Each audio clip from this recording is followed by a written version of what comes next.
시청자 여러분 안녕하십니까. 하루의 뉴스를 정리해드리는 YTN 뉴스라이트입니다. 이재명 대표의 5번째 검찰 소환 날짜. 검찰과 이 대표 사이 접점이 좀처럼 찾아지지 않고 있습니다. 이 대표의 단식도 주요 변수인데 검찰뿐 아니라 법원 시간표에도 영향이 불가피해 보이죠. 이 대표 사법 리스크에 김남국 의원 제명안 구결까지 방탄 논란이 계속되면서 갤럽 정기 여론조사에서 민주당 지지율이 이 대표 체제에 들어선 이후 최저치를 기록했습니다. 오늘 시작된 정기국회 전망까지 잠시 뒤 나이트 포커스에서 전직 의원 두 분과 이야기 나눠보겠습니다. 금요일 뉴스나이트 헤드라인 보시고 본격 출발합니다.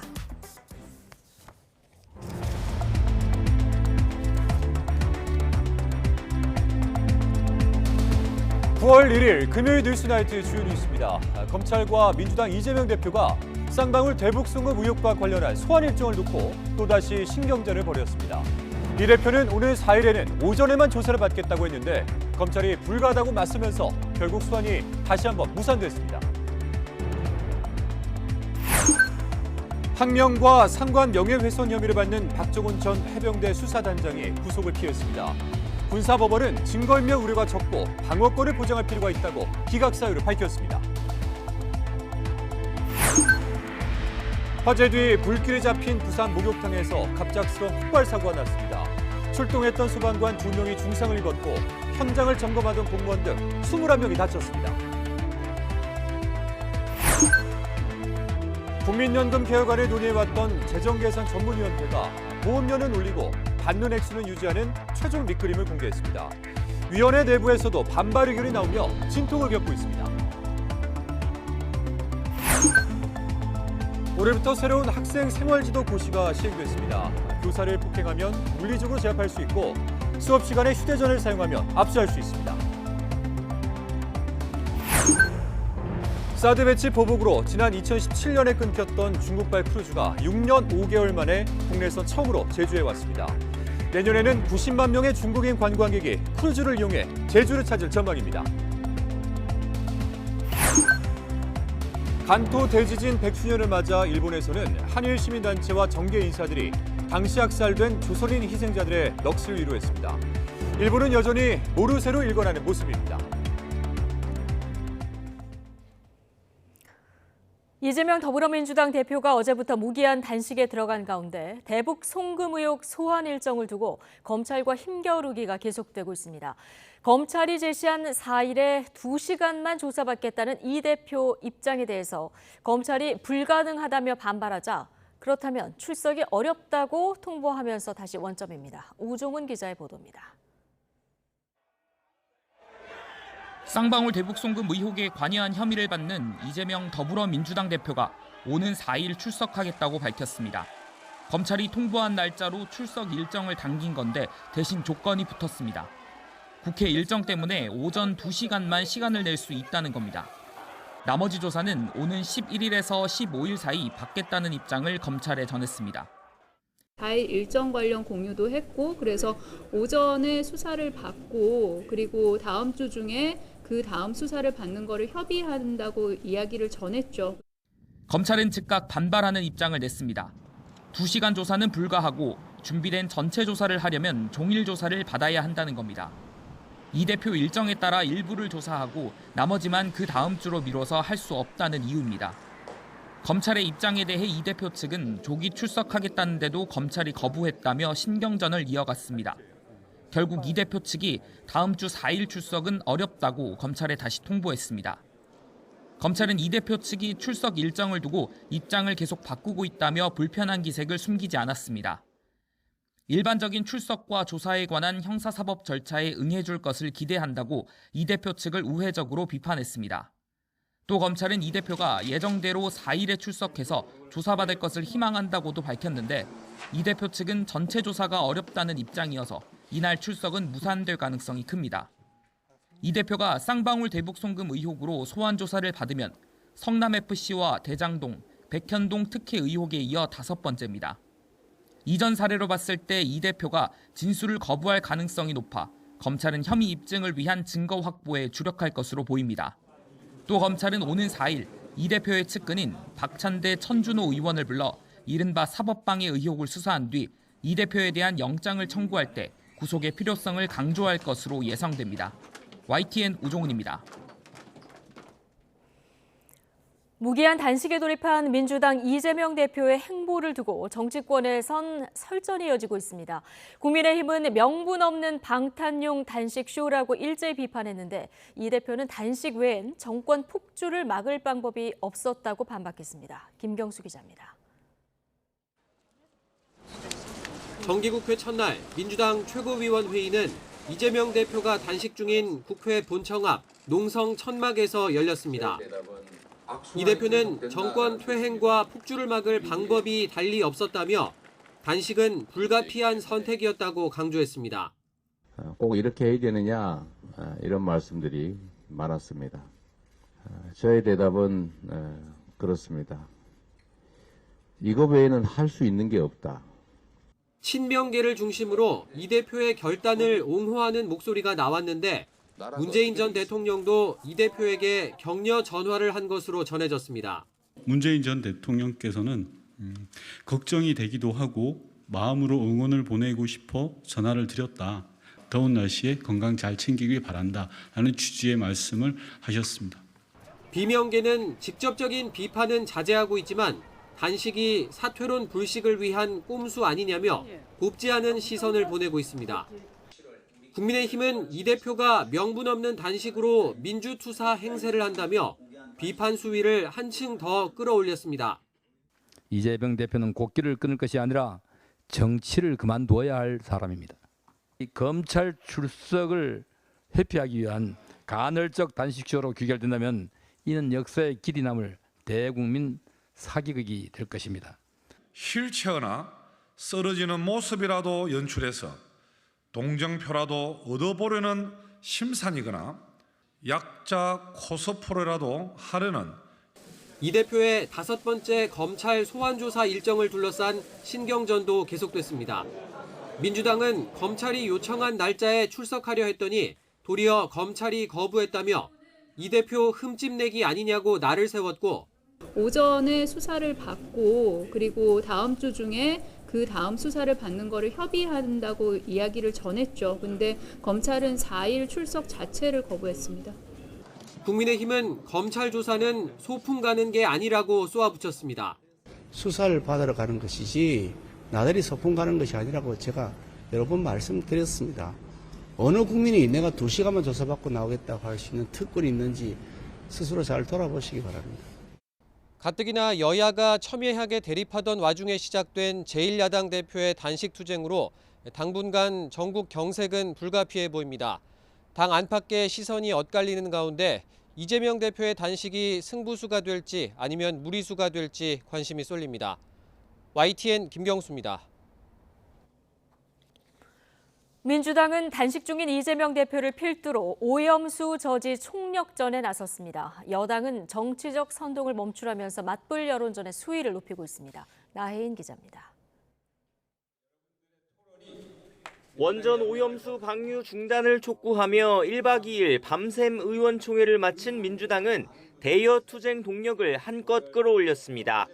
국민 안전을 방관하는 정부 대신 방사능 피해를 재해로 인정하고 구상권을 청구할 수 있게 하는 국민안전4법을 마련해 일본을 압박하겠다고 강조했습니다.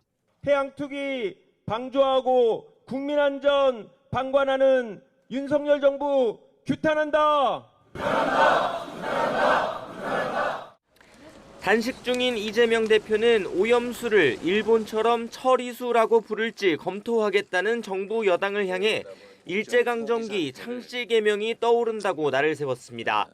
기왕에 하는 거 처리수가 아니라 청정수라고 하는 게 어떨까 싶은 생각이 듭니다. 국민을 무시하거나 우롱하지 마십시오. 오염수 방류를 우려하는 국민 정서는 내년 총선을 앞두고 전국 주도권이 절실한 민주당에는 공세의 고삐를 더욱 조이게 하는 원동력이 되고 있습니다. 실제 최근 한 여론조사 결과를 보면 국민 4명 가운데 3명은 일본 오염수 방류로 인한 해양 수산물 오염이 걱정된다고 답했습니다. 정치 성향과 무관하게 보수 진영의 여론도 좋지만은 않은데 국민의힘 역시 이런 국민의 우려를 걱정하는 분위기가 역력합니다. 다만 야당의 정치적 선동 때문에 과장된 측면이 있다고 보고 정부와 함께 객관적인 안전성 검증에 주력한다는 계획입니다. 또 정부 여당에서 할 수 있는 모든 안전과 관련된 조치를 하고 또 어민들을 보호하기 위한 조치도 병행해서 계속 해 나갈 것입니다. 명절을 앞두고 수산업계에 이어 오염수라는 말을 쓰지 말아달라는 전통시장 상인들과 간담회를 열고 얼어붙은 소비를 되살리겠다고 목소리를 높이는 이유입니다. 국민 불안을 부추기고 반일 감정 자극해서 총선표 얻겠다는 것인데 우리 국민들, 특히 어민, 수산업 종사자, 상인분들의 속은 새까맣게 타들어가고 있습니다.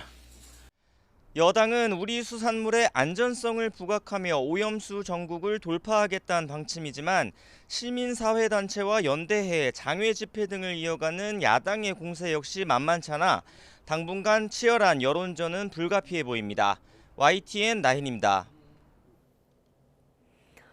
윤석열 대통령이 공산 반국가 세력이 반일 감정을 선동하고 한미일 협력 체계가 나라를 위험에 빠뜨릴 것처럼 호도하고 있다고 비판했습니다. 일본 후쿠시마 오염수 방류 문제를 둘러싸고 연일 공세를 이어가고 있는 야권을 정면으로 겨냥한 거란 분석이 나옵니다. 강희경 기자입니다. 국립외교원 60주년 기념식에 참석한 윤석열 대통령이 다시 한번 반국가 세력을 거세게 비판했습니다. 공산 전체주의 세력과 기회주의적 추종 세력, 반국가 세력이 반일 감정을 선동한다고 목소리를 높인 겁니다. 그러면서 미국 캠프 데이비드에서 도출된 한미일 협력 체계를 위험으로 호도하고 있다고 지적했습니다.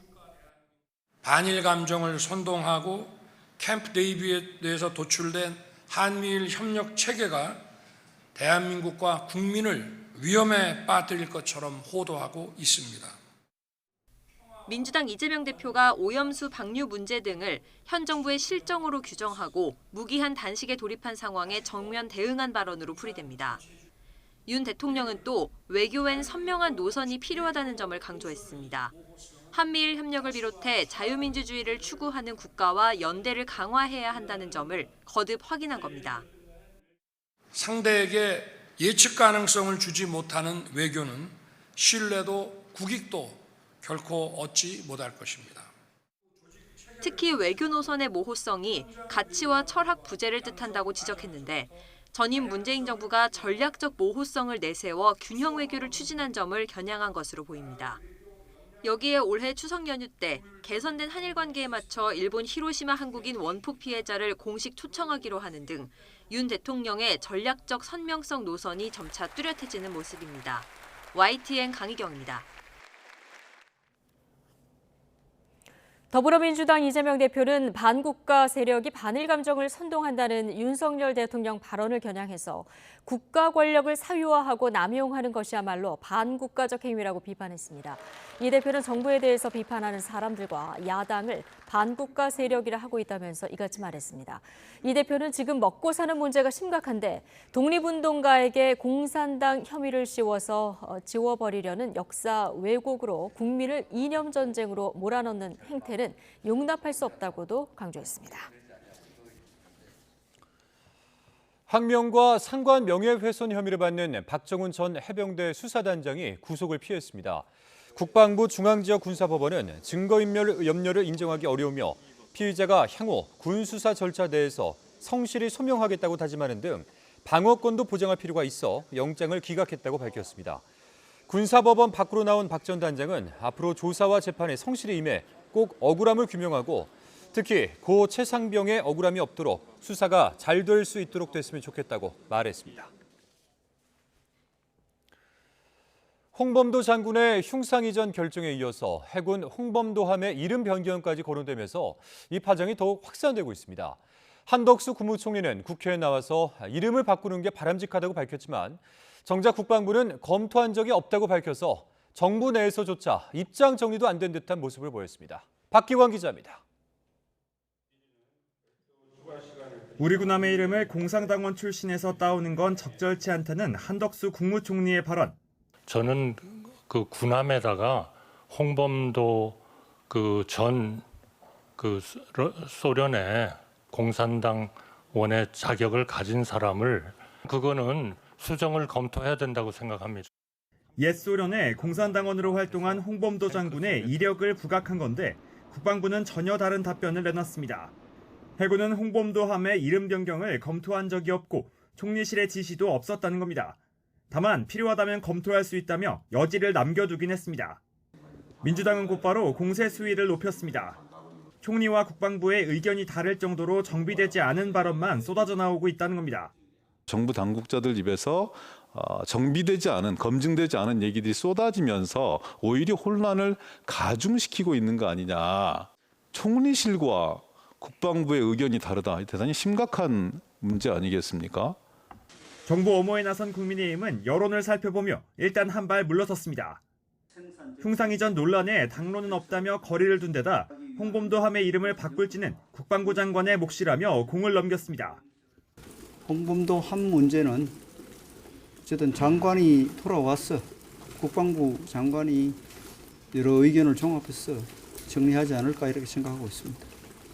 한덕수 총리의 발언으로 홍범도 장군을 둘러싼 공방은 더 확대되는 모습입니다. 흉상 이전 결정에 이어 홍범도함 이름 변경 추진까지 감지되면서 국회에선 2라운드가 시작됐습니다. YTN 박규환입니다. 육군사관학교가 교내 홍범도 장군의 흉상을 학교 밖으로 이전하기로 한 데 이어 국방부의 공식 홍보기관인 국방홍보원도 유튜브에서 홍범도 장군 영상을 비공개 처리한 것으로 나타났습니다. 국방홍보원이 2018년 8월 국방TV에 게재한 해당 영상은 홍범도 장군의 소련 공산당 가입에 대해 고려인 보호를 위해 소련 공산당에 가입했으나 효과는 없었던 듯 이렇게 설명하며 홍 장군이 공산주의자라는 것은 오해라고 전하기도 했습니다. 이 영상은 오전까지만 해도 재생이 가능했지만 현재는 불가능한 상태입니다. 국방홍보원은 콘텐츠에 대한 추가 검증이 필요해 비공개 처리했다고 덧붙였습니다. 목욕탕 화재 현장에서 큰 화염이 솟구치는 폭발 사고가 발생해 21명이 다쳤습니다. 불이 꺼진 줄 알고 건물 근처에 있던 소방관과 공무원, 시민들이 사고에 휘말렸습니다. 차상은 기자입니다. 부산 동구에 있는 목욕탕 앞. 시뻘건 화염이 갑자기 솟구칩니다. 신고를 받고 출동한 소방관들이 초기 진화를 마치고 건물 밖에 모인 그때 거대한 불길이 일대를 집어삼킬 듯이 뿜어져 나옵니다. 비에 젖은 우산이 순식간에 녹아버리고 사람들은 황급히 자리를 피합니다. 갑자기 뻥 하면서 막 불길이 막 나오는 거라. 그러다 사람이 막 몸에 불이 붙어가 막 그래서 막 뜨거라 하면서 사람들이 막 뛰고 그랬어요. 소방관 한 사람 쓰러지고 이래가 누워 있고 한 사람은 옆에 오면서 아야 하면 지르고. 목욕탕에서 화재 신고가 들어온 건 오후 1시 40분쯤. 소방당국이 큰 불길을 잡았다고 판단한 지 얼마 지나지 않은 오후 2시 10분쯤 건물 밖으로 거대한 불길이 터져나오는 폭발 사고가 발생했습니다.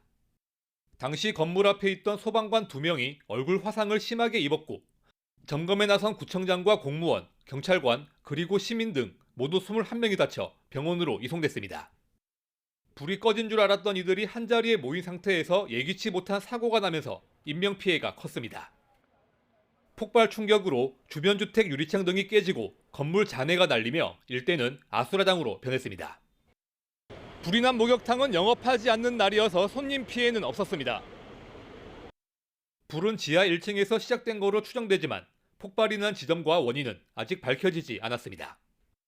지하 1층에서 화재가 났고 보일러실이 1층에 있는 곳으로 봤을 때는 지하에서 폭발이 나지 않았을까라고 생각되지만 화재 이후에 이거는 조사를 해봐야지 정확할 것 같습니다. 소방은 건물 내부 안전이 확보되고 지하에 찬 물을 모두 빼는 대로 화재 원인 조사에 나설 계획입니다. 노동당국도 경위 파악에 나섰습니다. YTN 차상리입니다.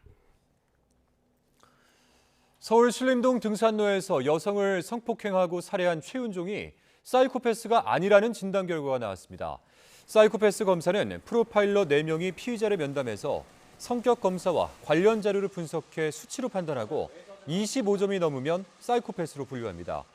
최은종은 지난달 17일 서울 신림동 공원 근처 등산로에서 일면식 없는 여성을 둔기로 때리고 성폭행한 뒤 살해한 혐의로 지난달 25일 검찰에 넘겨졌습니다. 현직 경찰관이 아파트에서 추락사한 사건을 수사하고 있는 경찰이 이 현장에 있었던 것으로 파악한 일행 전원을 상대로 마약류 간이 검사를 진행했습니다. 그러나 숨진 경찰관이 왜 추락을 했는지, 직업도 나이도 다른 사람들이 아파트에 모여 무엇을 했는지 등 아직까지 밝혀지지 않은 사실이 많아서 사건은 여전히 의문투성입니다. 안동준 기자입니다. 경찰은 지난달 27일 서울 용산에 있는 주상복합 아파트에서 A 경장이 떨어져 숨졌을 때 현장에 있었던 16명의 신원을 파악했습니다. A 경장을 제외한 15명은 마약류 관리법 위반 혐의로 입건됐고, 경찰은 최근 이들에 대한 출석 조사와 함께 마약 간이 검사도 모두 마쳤습니다. 그러면서 엄정하고 폭넓게 수사하고 있다고 설명했는데 사건은 여전히 안개 속입니다. 먼저 A 경장의 사망을 둘러싸고 지금까지 밝혀진 것은 직접 사인이 추락에 의한 충격이라는 것뿐입니다. 충격으로 시신이 크게 훼손돼 타박상 등 추락 전 상황을 추정할 만한 단서는 찾기 어렵습니다. 앞으로 국립과학수사연구원 정밀감정에서 A 경장이 마약을 투약했는지 정도는 알아낼 수 있겠지만 추락해 숨진 배경은 동석자들의 진술에 의존해야 하는 상황인 겁니다. 결국 함께 있던 사람들이 입을 열지 않는 이상 A 경장이 숨진 이유는 미궁에 빠질 가능성이 큽니다. 추락사 직전 아파트에서 이른바 마약 파티가 벌어졌는지도 확인해야 할 부분입니다. 경찰 출동 당시 현장에 있었던 7명 가운데 5명은 마약 간이 검사에서 양성으로 나타났습니다. 앞서 검사를 거부했던 2명과 사고 직후 현장을 빠져나간 것으로 파악된 8명도 일부를 제외하곤 대부분 양성 반응이 나왔습니다. 그래서 경찰은 이들이 마약을 입수한 경로와 투약한 시기는 물론 함께 마약을 투약한 사람이 더 있었는지도 수사하고 있습니다. 아파트에 함께 있었던 이들은 연령대와 직업이 다양하고 명확한 공통점이 발견되지 않아서 모임의 성격을 놓고도 의문이 남습니다. 게다가 서로 친한 사이가 아닌 데다 당일 도착한 시간은 제각각입니다. 유명인이 연루됐다는 이야기도 있지만 현재까지 경찰이 파악한 일행 16명 가운데 유명인은 없는 것으로 알려졌습니다. YTN 안동준입니다. 서울 용산 아파트에서 추락사한 현직 경찰관도 마약을 했다는 진술을 경찰이 확보했습니다. 서울 용산경찰서는 숨진 강원경찰청 소속 경장 A씨와 함께 있었던 참석자에게서 A씨가 마약을 했다는 진술을 다수 확보했습니다. 참석자들은 A씨가 많이 취해 방 안에 들여보냈는데 추락했다고 진술하는 것으로 전해졌습니다.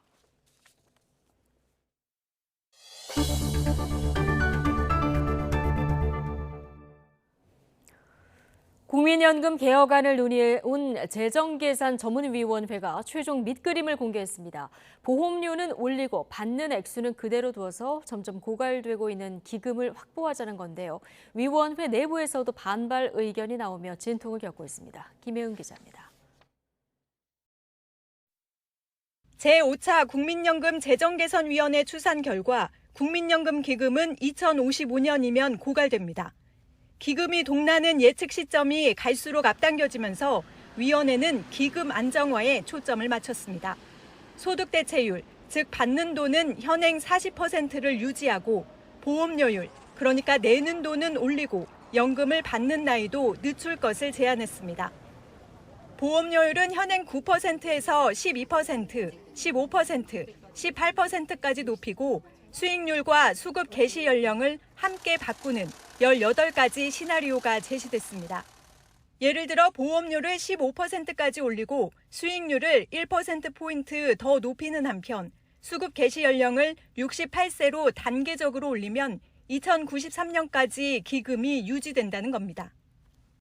18개의 우리가 참고할 수 있는 랜드마크를 제시한 것이고 5차례 하는 재정 과정에서 이만큼 충분한 정보를 제시한 적이 없었습니다. 하지만 소득 대체율을 올리지 않는 개혁안은 반쪽짜리에 불과하다는 반발도 위원회 내부에서 터져나왔습니다. 소득 대체율 인상안을 소수 의견으로 명기하도록 추진하자 위원 2명이 사퇴하며 반발한 겁니다.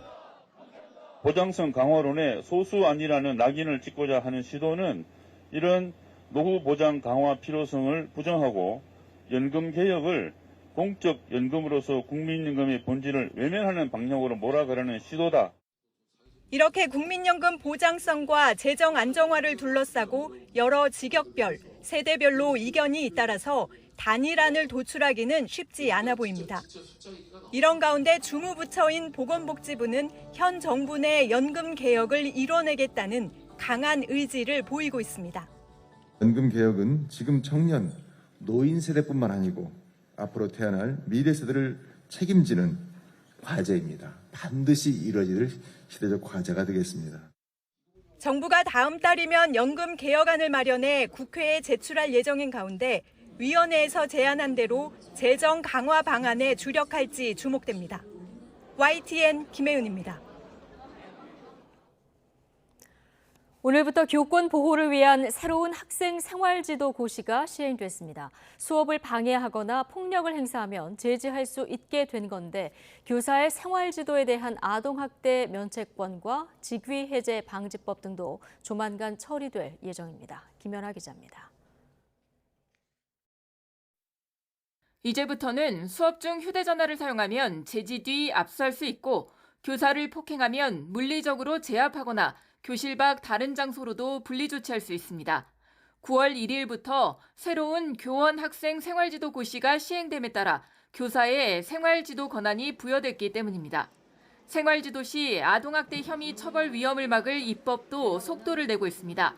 여야정 교육감 사자협의회는 교원의 정당한 생활지도는 아동복지법상의 신체적, 정서적 학대로 보지 않게 하고 교내 아동학대 범죄 관련 조사나 수사 진행 시에는 교육감의 의견 제출을 의무화하며 악성 민원 처벌과 학교장의 교권 침해 은폐 방지 및 교육활동 관련 민원 책임을 명시한 교권 보호 개정안들을 처리하기로 합의했습니다.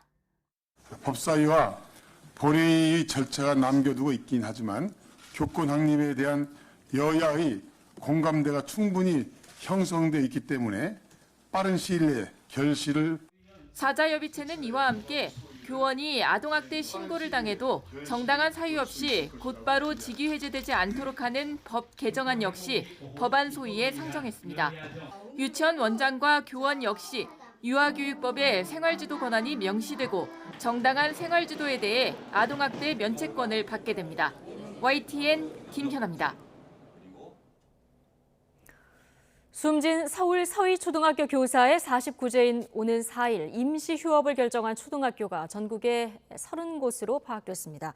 지역별로는 서울이 서희초등학교를 포함한 9개 교로 가장 많았고 세종 8개 교, 광주, 충남이 각각 5개 교, 인천 2개 교, 울산 1개 교입니다. 초등학교를 제외한 중고등학교와 특수학교 중에는 9월 4일 임시 휴업에 참여하는 학교가 없는 것으로 파악됐습니다. 서희초등학교 교사를 추모하기 위해서 집단 행동을 하는 교사들을 징계하는 것은 부적절하다는 설문조사 결과가 나왔습니다. 좋은 교사 운동은 지난달 30일부터 오늘까지 교사를 제외한 학생과 학부모 등 32만 4천여 명을 설문조사한 결과 96%에 이르는 31만 1,500여 명이 교육부의 교사 징계가 부적절하다고 응답했다고 밝혔습니다. 또 9월 4일 추모를 위해 교사들의 연가나 병가, 재량 휴업을 승인하는 학교장에 대한 징계 방침에 대해서도 93.5%가 부적절하다고 응답했습니다. 최근 초등학교 교사 2명이 스스로 목숨을 끊은 것으로 확인됐습니다. 서울시교육청은 어제 서울 양천구의 한 초등학교 교사가 학교 밖에서 극단적인 선택을 한 사실이 확인됐다고 밝혔습니다.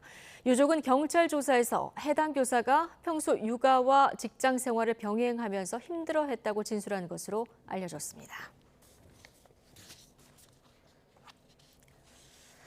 오늘 오전 전북 군산에서도 초등학교 교사가 숨진 채 발견됐는데 경찰은 승진 문제 등 직장 내 갈등이 있었던 것으로 보고 정확한 사망 경위를 조사하고 있습니다.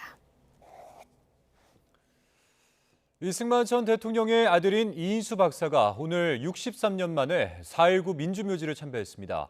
이 박사는 4.19 혁명 희생자와 유가족 여러분께 깊은 위로와 사과의 말씀을 전한다며 통합과 화해의 계기가 되길 바란다고 밝혔습니다. 최도희 기자입니다.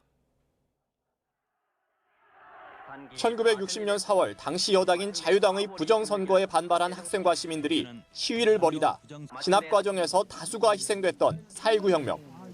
그로부터 51년이 지난 2011년 4.19 민주묘지를 참배하려던 이승만 전 대통령의 아들 이인수 박사는 4.19 단체들이 사죄에 진정성이 없다며 거부해 발길을 돌려야만 했습니다. 다시 12년이 넘는 세월이 흘렀고 이 박사는 4.19 묘역 내 봉안소로 향했습니다. 이제는 거동조차 불편해져 주변의 부축을 받아 한 걸음 한 걸음 내디뎌야 했고 민주 영령들을 위해 향을 꽂는 손은 떨렸습니다. 이승만 전 대통령 유족의 묘역 참배가 4.19 혁명 이후 63년 만에 이뤄진 역사적인 순간이었습니다. 이 박사는 참배 후 준비한 성명문을 꺼내 직접 낭독했습니다. 눈에 잘 들어오지 않는 글자는 주변의 도움을 받아가며 힘겹게 읽어내려갔고 희생자와 유가족에게 사죄의 뜻을 전했습니다. 이승만 대통령의 아들로서 4.19 혁명 학생회와 유가족 여러분께 깊은 위로와 아울러 사과의 말씀을 드립니다. 항상 국민을 사랑하셨던 아버지께서도 참 잘해놓으라 기뻐하실 것입니다. 더 늦기 전에 역사의 잘못을 사죄하고 화해를 하고 싶다는 이 박사의 바람은 12년 만에 이뤄졌습니다. 이제는 국민을 향해 통합의 역사를 써달라는 바람도 가져봅니다.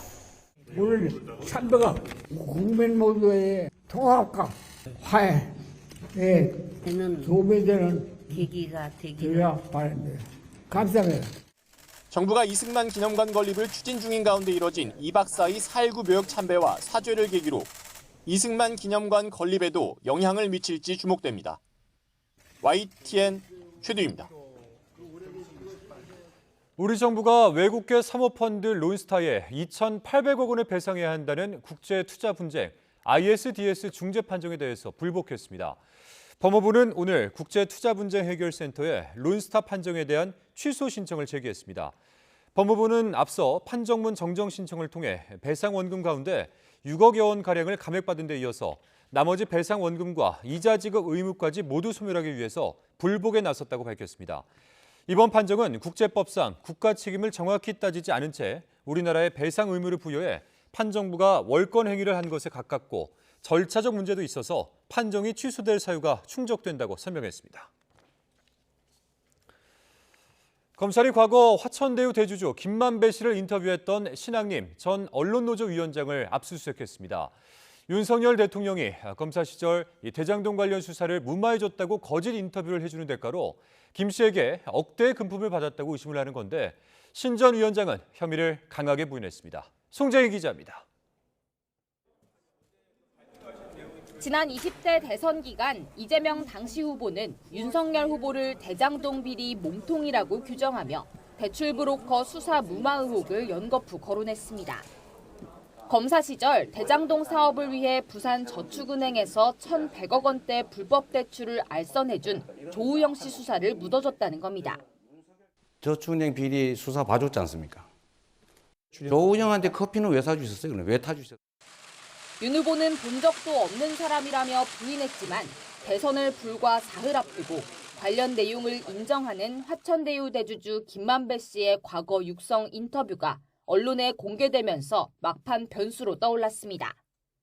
김 씨가 대검 중수 2과장이던 윤 후보에게 박영수 전 특별검사가 변호인이라는 사실을 알리자 조우영 씨는 주임 검사가 타준 커피와 질문만 몇 개 받고 풀려났다는 겁니다. 윤석열이를 데리고 있던 애지 보냈지 그냥 봐줬지. 그러고서 부산저축은행 회장만 꼬리고 시키고. 1년 반이 지나 검찰은 최근 당사자인 조 씨를 조사하는 과정에서 이 인터뷰 내용이 가짜라는 진술을 확보했습니다. 또 인터뷰 진행자인 신학림 전 언론노조 위원장의 집과 사무실을 전격적으로 압수수색했습니다. 신 전 위원장이 거짓 인터뷰 대가로 김만배 씨에게 억대 뒷돈을 받은 정황을 포착했기 때문입니다. 이재명 대표가 정권 심판을 외치며 무기한 단식에 돌입한 지 하루 만에 이뤄진 강제 수사입니다. 신 전 위원장은 김 씨에게 받은 1억 6천여만 원은 자신의 연구가 담긴 책 3권을 팔고 받은 거라며 혐의를 완강히 부인했습니다. 김만배하고도 공모한 것도 없고 뉴스타파도 하고도 공모한 게 없어요. 저한테 거짓말을 얘기할 거다. 저는 그런 생각을 한 적이 없고 녹음한다 그러면은 또 좀 이게 다르게 얘기할 수도 있기 때문에 제가 녹음한다고 얘기도 안 했고. 검찰은 그러나 신 전 위원장이 대선 직전 언론에 과거 인터뷰 음성을 제공한 의도에 주목하면서 사실상 대선 개입일 수 있다고 보고 압수물 분석을 마치는 대로 소환할 방침입니다. YTN 송재인입니다. 윤석열 정부의 특수활동비 일부와 대통령 식사비, 영화 관람 비용 등을 공개해야 한다는 법원의 판단이 나왔습니다. 재판부는 이미 공개한 업무 추진비 부분은 원고 패소로 판결한다면서도 대통령 식사 예산이나 영화 관람 예산은 공개해야 한다고 설명했습니다. 앞서 한국납세자연맹은 지난해 2월 윤 대통령이 서울 청담동 식당에서 결제한 저녁 식사 비용과 지난해 6월 대통령 부부가 영화 관람에 쓴 비용 등에 대해서 정보 공개를 청구했습니다. 북상하던 태풍은 우려와 달리 모두 우리나라를 비껴갈 것으로 보입니다. 다만 태풍이 몰고 온 수증기의 영향으로 주말까지 남해안과 제주도에 국지성 호우가 내릴 전망입니다. 김민경 기자입니다. 일본 오키나와 남동쪽 먼바다에서 북상하는 11호 태풍 하이쿠이의 모습입니다. 강한 태풍으로 발달하며 중심 부근에는 초속 37m의 돌풍을 동반하고 있습니다. 세력은 강해졌지만 진로를 서쪽으로 더 틀어 한반도가 아닌 중국을 향하고 있습니다. 다음 주 초반 중국 푸저우 부근에 상륙한 뒤 소멸할 걸로 보입니다. 지난해 11호 태풍 흰남노처럼 또다시 가을 태풍의 악몽이 우려됐던 하이쿠이를 막은 것은 북쪽 찬 공기였습니다. 차고 건조한 공기가 한반도를 뒤덮어 태풍 북상을 막았고 거기에 북태평양 고기압이 조금 더 서쪽으로 확장하며 태풍을 밀어냈습니다. 괌 북동쪽 해상에서 뒤따라오는 12호 태풍 기러기도 직접 영향을 줄 가능성이 희박해졌습니다. 북태평양 고기압 가장자리를 따라 북상하다 일본 남쪽 해상에서 찬 공기와 만나며 약화해 소멸할 걸로 전망됩니다. 우려했던 태풍은 모두 비껴갔지만 태풍이 몰고 온 수증기가 우리나라 남쪽 정체전선을 발달시킬 걸로 보입니다. 주말까지 제주도에는 최고 200mm 이상, 남해안에도 120mm가 넘는 많은 비가 내릴 걸로 예상됩니다.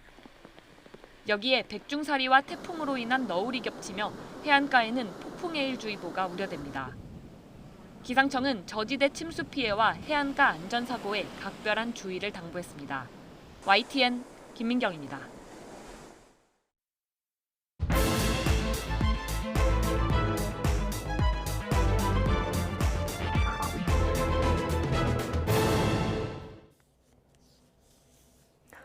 오늘의 정치권 관심 뉴스들 진단해보는 나이트 포커스 정호김, 김영주 전직 의원 두 분 모셨습니다. 어서 오십시오.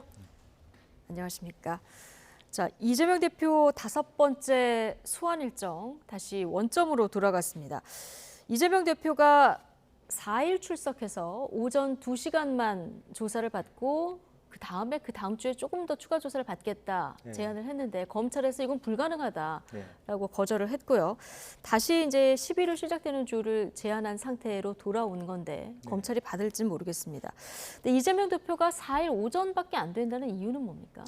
뭐 4일 오후에 무슨 국제 영상 컨퍼런스가 있다는 거고요. 또 행사들이 있다라고 얘기를 하고 있습니다만은 어쨌든 기본적으로 보면 검찰의 출석 요구에 대해서 개인적으로 나는 몇 시간만 받겠다라고 하는 것이 과연 국민들이 어떻게 볼까 하는 것이 남겨져 있고, 또 전문가들의 의견에 보면 또 지금 장소 자체도 수원지청입니다. 그래서 수원까지 가는 거리가 있고, 또 2시간이면 1시간 조사 받다가 1시간은 자기 그 신문 기록 검토하는 시간들, 이렇게 보면 이제 검찰 입장에서 봤을 때는 결과적으로는 조사는 성실하게 응하지 않고 검찰이 물으려고 하는 질문만 이렇게 살펴보고 가는 거 아니냐. 오후에 받는다, 다음번에 받는다는 것은 그럼 자기가 이제 그런 어떤 질문들을 미리 보고 난 다음에 알리바이를 만든다든지 이제 그런 어떤 그런 면에 있어서 검찰이 더 불리하다고 보는 것이고, 그런 의미에서 검찰은 그렇게 할 수 없다라고 부정적으로 답을 했고, 다만 제가 좀 불만인 것은 민주당의 대변인이 검찰이 우리가 가고자 하는 제안을 거절했다 이렇게 얘기하는 것은, 이것은 엄격하게 아무리 이재명 대표가 민주당의 대표를 하더라도 개인적인 그 문제로 인한 검찰과의 어떤 그 일정 조율인데 당의 대변인이 그런 부분에 대해서 강하게 얘기하는 것은 저는 적절하지 않다 그렇게 생각을 하고 있습니다. 이건 당대표 개인의 일정을 대변인이 말한 부분을 좀 지적을 해주셨는데요. 검찰과 이재명 대표의 신경전에 대해서 여야 각각 어떤 설명과 평가가 있었을지 이 얘기 듣고 이야기 이어가겠습니다. 오전에 수사를 받고 그리고 다음 주 중에 그 다음 수사를 받는 거를 협의한다고 이야기를 전했죠. 근데 검찰은 4일 출석 자체를 거부했습니다. 검찰이 진실을 밝히는 것에는 관심 없고 오직 정치 수사로 이 대표와 민주당의 흠집을 내겠다는 의도 외에는 다른 해석이 어렵습니다. 수사를 받으러 가는 것이지 나들이 소풍 가는 것이 아니라고 제가 여러 번 말씀드렸습니다. 어느 국민이 내가 2시간만 조사받고 나오겠다고 할 수 있는 특권이 있는지 스스로 잘 돌아보시기 바랍니다. 네, 지금 민주당은 이재명 대표 흠집 내기만 하고 있다 이런 얘기고요. 국민의힘은 뭐 소풍 가냐 이런 비판까지 나왔는데 그런데 이재명 대표도 법률가였고요. 4일 오전만 조사에서는 앞서 말씀하신 대로 이제 자료 검토도 해야 되고 이걸 검찰이 받을 거다 이렇게 예상하지는 않았을 것 같은데요. 4일 오전 2시간만 받고 그다음에 추가 조사 받겠다 이렇게 제안한 이유는 어떻게 보십니까? 검찰이 받지 않을 거라는 걸 잘 알겠죠. 그리고 검찰이 지금 이 민주당의 대변인이 검찰은 4일 출석 자체를 거부했습니다. 근데 이건 사실과 다른 거 아닙니까? 4일에 와서 하루 종일 받으라는 것이고 이재명 대표는 오전만 잠깐 받고 오후에는 자기 일정을 소화하고 11일 날 받겠다는 거 아니에요. 그러다 보니까는 지금 검찰은 그걸 받아들일 수가 없는 것이고 이재명 대표 측에서는 이거 검찰이 안 받을 줄 알면서도 이런 제안을 했다고 저는 개인적으로 생각을 하거든요. 왜냐하면 이 사법 리스크 때문에 뭐 지금 단식하고 있잖아요. 단식하면서 뭐 여러 가지 얘기를 했더라고요. 윤석열 대통령의 탄압에 대한 배수진이다. 뭐 이러면서 국민 중심으로 민생 파괴 더 이상 하지 말고 뭐 그다음에 국정 쇄신하고 또 오염수 방류에 대해서 반대하고 해양재판소에 제소하라 뭐 이런 얘기를 하지만 이미 상식적으로 많은 사람들은 사법 리스크를 이런 식으로 방탄용으로 지금 단식을 하는 게 아니야 이러한 그 볼멘 소리가 나오고 있지 않습니까? 이것에 대해서 자신의 진정성을 의심한다라고 억울해하기보다는 오히려 이러한 반응이 자연스럽다라는 것에 대해서 지금 본인이 자각을 할 필요가 있고요. 그다음에 4일날 오전만 하고 그 다음 주에 하겠다 그랬잖아요. 그래놓고 단식을 하는데 단식이라는 게 이제 11일쯤 되면은 아마 본인이 쓰러져서 들것에 실려나가야 될 상황일 거거든요. 그러다 보면은 또 이재명 대표에 대해서 부정적으로 생각하는 사람은 저렇게 잠깐 받는 것처럼 하고 그 다음에는 아예 병원으로 가가지고 조사 자체를 안 받으려고 하는 거 아니야? 이런 식으로 의구심을 갖는다라는 것이죠. 그렇기 때문에 오히려 자신이 불체포 특권도 포기하겠다고 국회에서 선언해가지고선 박수까지 받았습니다. 그렇다면은 이 사법 리스크에 대해서 깨끗이 털건 터는 자세를 보여야지 마치도 자신은 뭐 회기 없을 때 나가겠다 그러다가 4일에 대해서는 또 오전에만 나가겠다 이런 식으로 하면 본인이 그것에 대해서 진정성이 있는지 없는지를 제가 판단할 수는 없지만 많은 사람들은 그것에 대해서 그렇게 그 말이 맞다라고 인식하는 사람이 몇이나 되겠습니까? 예. 자, 이 대표가 원하는 11일 시작주의 날짜가 정해진다고 하면 정호김 의원님 그때 되면 이 대표 그 건강도 어떻게 될지 장담할 수 없다는 그런 말씀이신데요. 그러면 검찰 조사뿐 아니라 9월에 예정되어 있는 각종 법원의 재판들이 있지 않습니까? 그렇습니다. 여기 이런 일정까지 다 좀 영향이 줄줄이 수년될 가능성이 많다라고 보여집니다. 그러면 어떻게 보면 그런 것들이 다 이미 이제 분석가들이나 평론가들이 예상할 수 있다라면 사실은 이것은 뭐 이재명 대표가 이미 이제 8월 30일 즈음에서 생각해 왔던 부분인데 결과적으로 전반적으로 이렇게 단식을 하면서 또 일부러 뭐 4일날 간다고는 했지만 실제적으로 안 가게 되는 결과를 취해서 결국에는 휠체어 타고 병원에 입원한다든지 또 그런 모습을 보이면서 이제 당내에서 여러 가지 사퇴론이라든지 용태론이라든지 그런 부분에 대해서도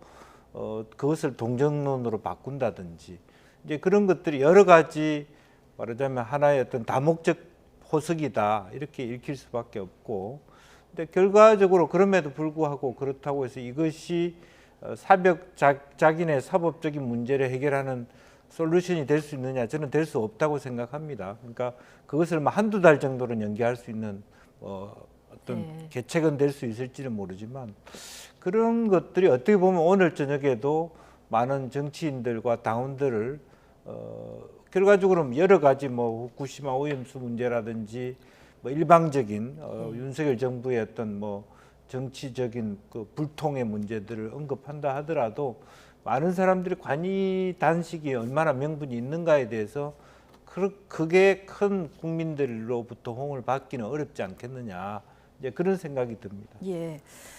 자, 이재명 대표 단식 이틀째인데요. 문재인 전 대통령이 오늘 격려 전화를 한 것으로 전해집니다. 여당은 이번 단식은 대국민 사기극이 될 것이라고 깎아내렸는데요. 발언 듣고 오시겠습니다. 문재인 전 대통령께서는 걱정이 되기도 하고 마음으로 응원을 보내고 싶어 전화를 드렸다. 윤석열 정부의 폭주가 너무 심해 제1야당 대표가 단식하는 상황이 염려스러워 전화드린다. 건강 잘 챙기셔라. 더운 날씨에 건강 잘 챙기길 바란다. 라는 취지의 말씀을 하셨습니다.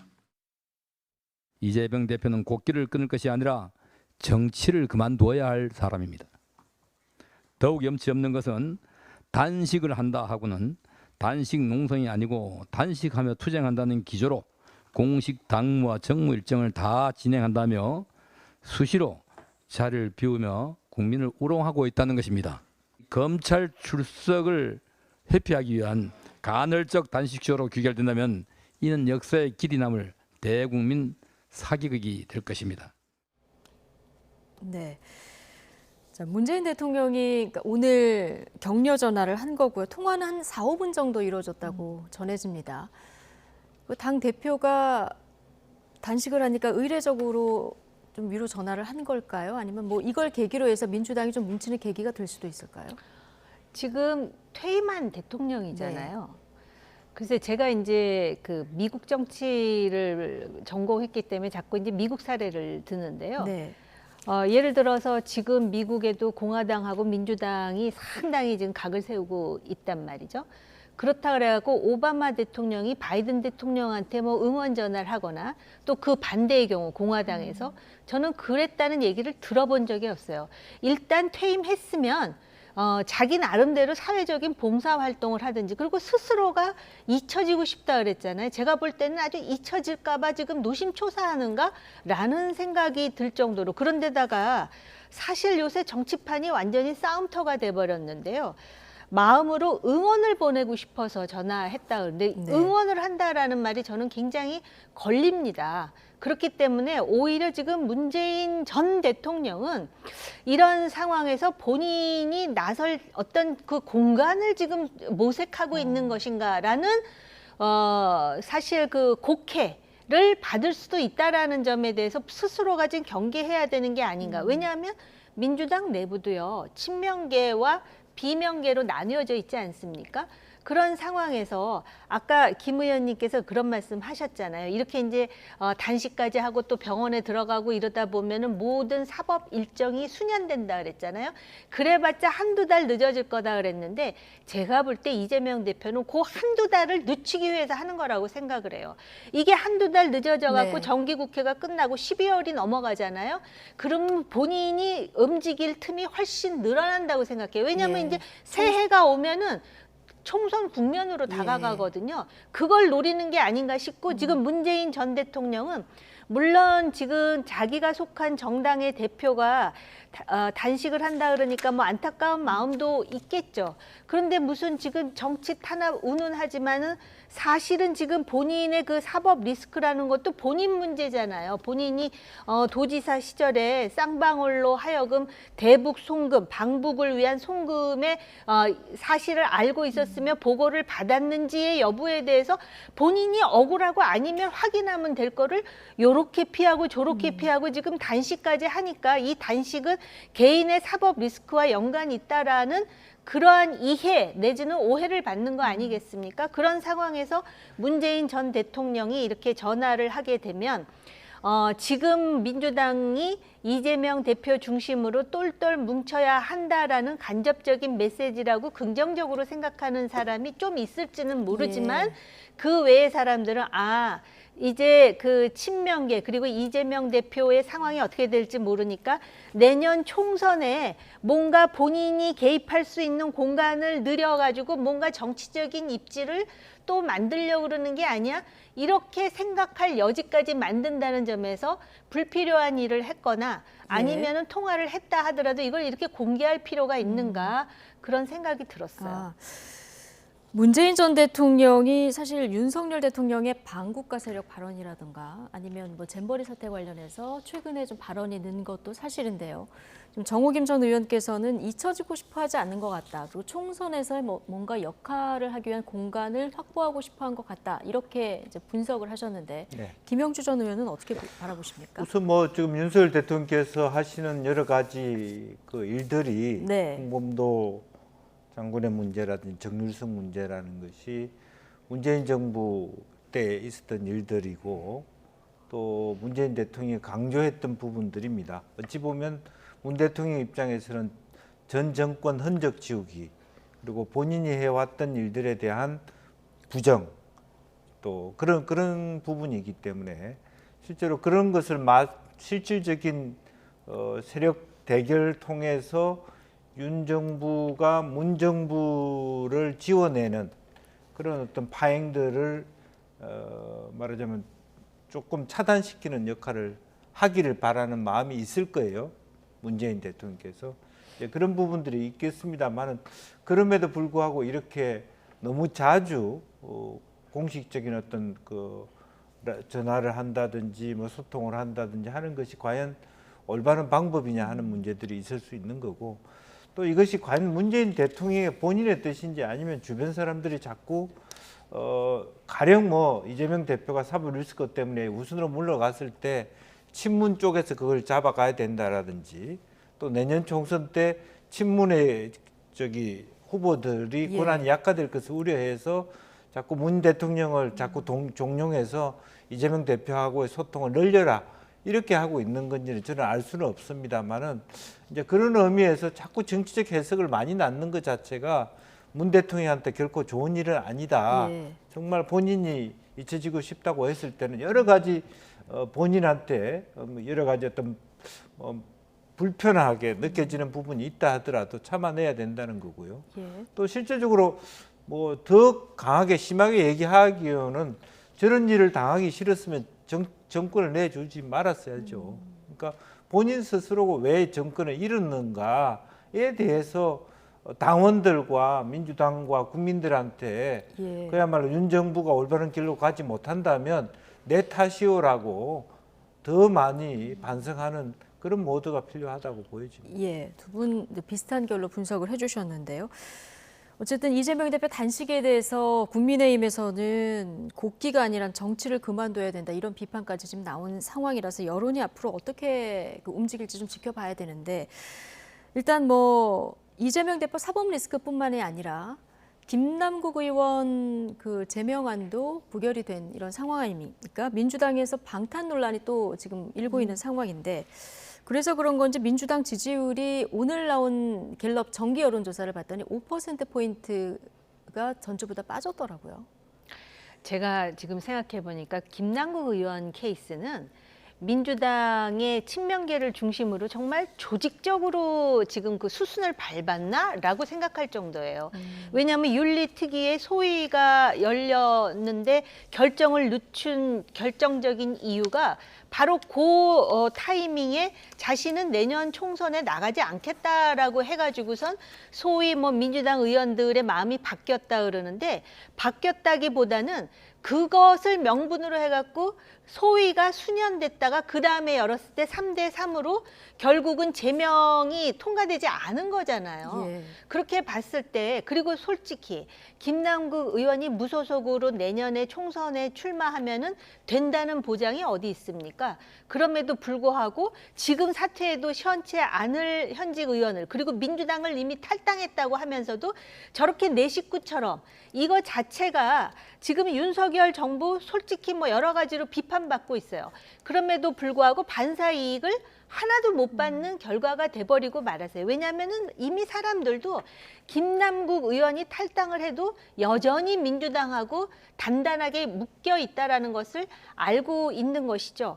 그리고 보통 예년에 보면은 정당, 특히 그 집권당이 잘 못하면은요, 그 야당은 가만히만 있어도 반사 이익이 쌓이거든요. 그런데 지금 오히려 지지율이 지금 떨어졌다라는 말씀이시잖아요.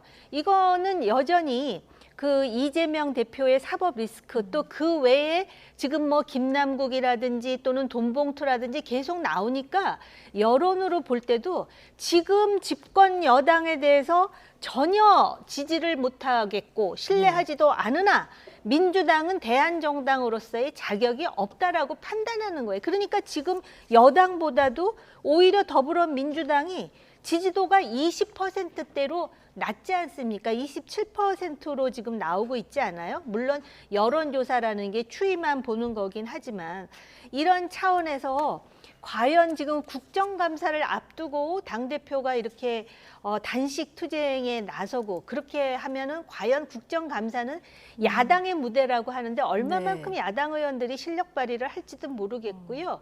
이게 정말 대한민국의 정치여야 하는가에 대해서 정말 안타까워요.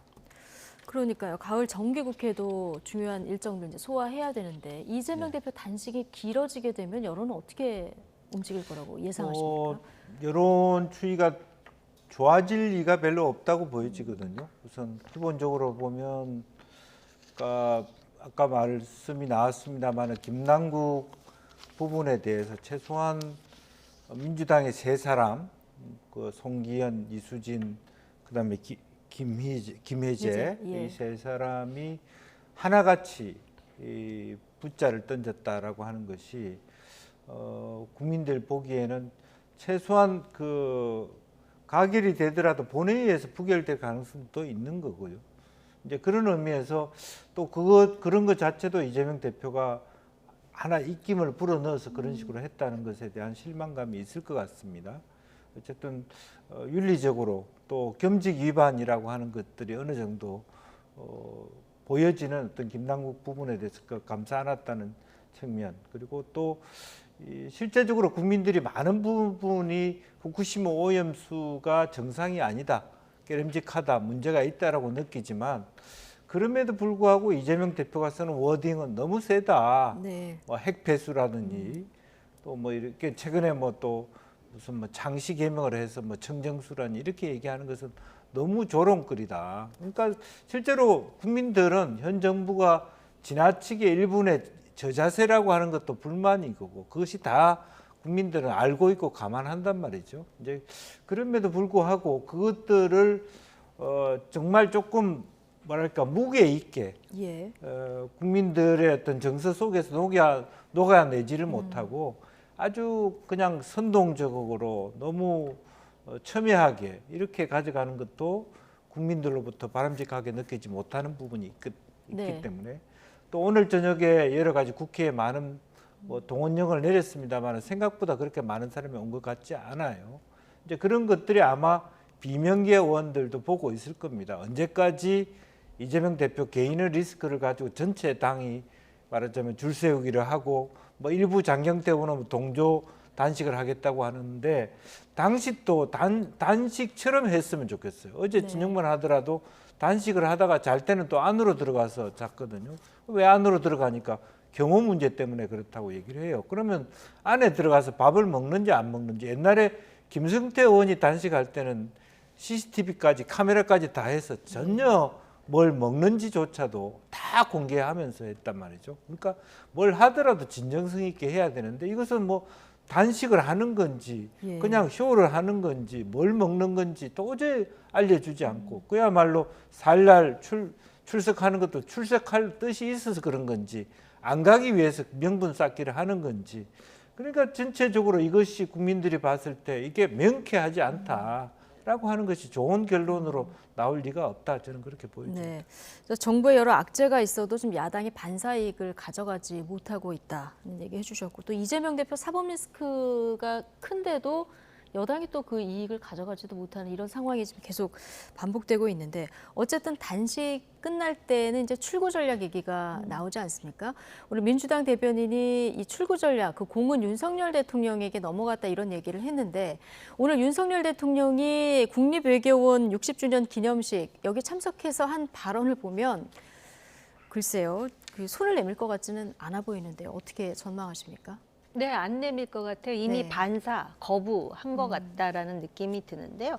그동안에 이제 그 광복절을 포함해서 그 기념사를 보면 윤석열 대통령이 어떤 생각을 하고 있는지가 아주 너무 명징하게 지금 그 확인이 되고 있습니다. 그러니까 과거와는 다른 형태의 프레지던시인 것 같아요. 과거에는 막 야당이 다수결이 아니더라도 막 거의 때로는 떼법이라는 표현까지 쓰는데, 그렇게 하면은 어떻게 해서든지 국민들로 하여금 여당이 이렇게 인내를 가지고 설득하고자 한다라는 모습을 일정 정도 보여줬는데, 지금 대통령은 오히려 단호한 모습을 보이고 이것이 정당하지 않다라고 생각한다면은 거기에 대해서 타협할 의사가 없음을 분명히 하고 있기 때문에 평행선으로 달린다라기보다는 여야가 지금 마치도 마주오는 기차 같다라는 생각이 들어요. 그걸 이제 보통 우리가 그 이론적으로 치킨 게임이라고 그러는데요. 그러면 이렇게 마주오다가 막 이제 거의 충돌하기 일보 직전에 먼저 뛰어내리는 측이 바보가 된다라는 것인데, 문제는 뭐냐면 본인들만 지금 마주오는 게 아니라 뒤에 화물칸에 각자 지지자들과 국민들을 실었다라는 것이죠. 그렇기 때문에 이거와 관련해 갖고 이 대안이 무엇인지를 사실은 방송 전에 의원님하고도 많이 얘기를 했었는데, 이게 참 문제인 것은 맞는데요.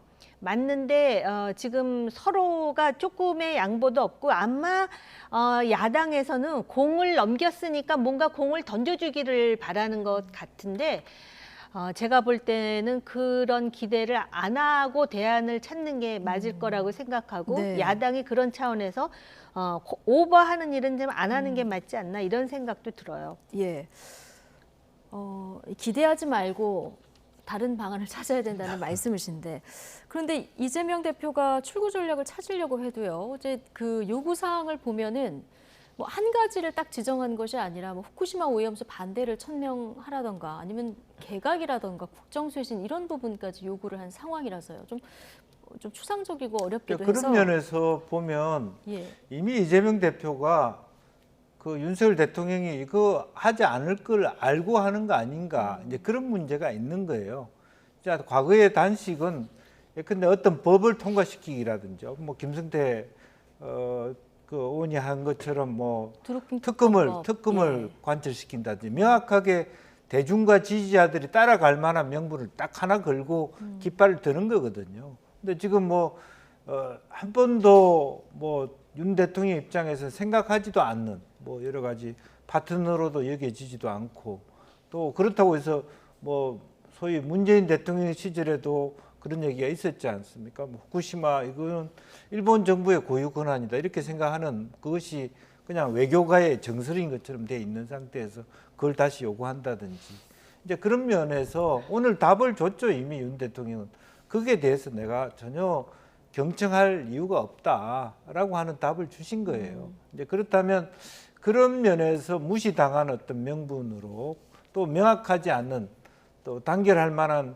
어떤 집중할 만한, 또 분노할 만한 그런 것들이 눈에 보이지 않는 단식이라는 아쉬움들이 있는 거고요. 근데 문제는 지금 현재 그런 데 있는 게 아니라 지금 법인세라든지 실제로 예산 전국에서 계속적으로 지금 이제 관리 예산 통계 자체가 이미 굉장히 위험한 부실한 국가 예산이라든지, 또 경제가 굉장히 더 나빠지고 있는 삼중고에 빠진다든지, 실제로 국정감사라든지 국회에서 해야 될 일이 굉장히 많습니다. 그런 것을 이재명 대표가 방치하고 있고, 다른 어떤 자기 목적으로 그걸 다른 방식으로 돌리는 것이 훨씬 더 국민들 눈에는 오히려 눈에 가시처럼 보일 가능성이 많기 때문에 또 국가 전체를 위해서도 윤 대통령도 다시 한번 지금 현재 이념 논쟁할 시간이 없어요. 그리고 더 문제는 지금 윤 대통령이 초짜이기 때문에 갖다 놓은 한덕수 총리가 더 문제가 되고 있거든요. 예. 굉장히 큰 심각한 문제라고 봅니다. 자, 정기국회 시작되면 여야가 뭔가 민생을 위한 이런 지혜를 좀 모아야 되는데 한 가지만 더 여쭤보면 이재명 대표가 그럼 출구 전략을 찾기 위해서 언제 어떤 명분으로 어떤 방법으로 좀 찾을 것 같습니까? 이재명 대표의 출구 전략은 네. 전략적으로 말씀드리는 거예요. 왜냐하면 이재명 대표도 초선이잖아요. 그러니까는 의원님이 이미 지적하셨듯이 이게 여의도 판에서 그래도 좀 이렇게 경륜이 쌓여야 전략이라는 것도 생기는데 굉장히 그 단순하다라는 생각을 하게 되거든요. 그리고 아까도 말씀드렸듯이 지금 단식을 하면서 네. 요구사항이 굉장히 넓고 추상적이에요. 상대방이 받아들일 수가 없는 것이죠. 받아들일 수 없더라도 받아들이지 않으면 안 되는 쪽으로 이렇게 그 유도하든지 또는 몰아가는 전술조차도 없어요. 그런 상황에서 대안이 있다면 만약에 본인이 계속 당대표직을 유지하고 싶다면 지금 여론조사 소개해 주셨잖아요. 어쨌든 오늘 현재로 보면 갤럽 정기 여론조사를 보면은 27%라는 초유의 지지율을 받았어요. 오히려 국민의힘은 34%예요. 무당층이 더 많아요. 32% 아니에요? 그렇다면 소위 윤 대통령으로 하여금 대화의 상대가 되기 위해서는 저 지지율을 압도적으로 올려야 돼요. 아마 요새 여론조사가 많이 나오니까 또 일부에서 나오는 여론조사가 이제 막 비둥비둥하면 그걸 가지고 일희일비하는 것 같은데 그렇게 높아가지고 본인이 그 자리를 유지하든지 아니면은 지금 단식 들어갔잖아요. 네. 그러면 아까도 말씀드렸듯이 더 단식 때문에 사법적 처리가 한두 달 수년 되면 그 이후에는 본인이 과감하게 내려놓는 결단을 하는 게 저는 대안이라고 봐요. 그렇게 함으로써 민주당이 숨통을 좀 트여가지고 뭔가 이렇게 개혁하는 분위기가 되면은 이것이 그 정치권의 어떤 그런 그 지형을 바꾸게 되면서 따라서 여당도 그 뭔가 스스로가 움직이지 않으면 안 되는 상황으로 만들지 않으면 지금 아까 우리가 무슨 뭐 마주오는 기차 치킨 게임 얘기했지만 이 사람들은요 자기네들끼리 적대적 공생을 하고 있는 거예요. 서로 지금 살아있잖아요. 지금 뭔가 변화를 원하는데 완전히 지금 교착 상태를 만들었지만 그 둘은 살아있잖아요. 지금 이재명 대표도 거기서 지금 살아남으려고 지금 하는 거 아니에요? 이거는 바람직한 방법이 아니라고 제가 감히 말씀드리고자 합니다. 네.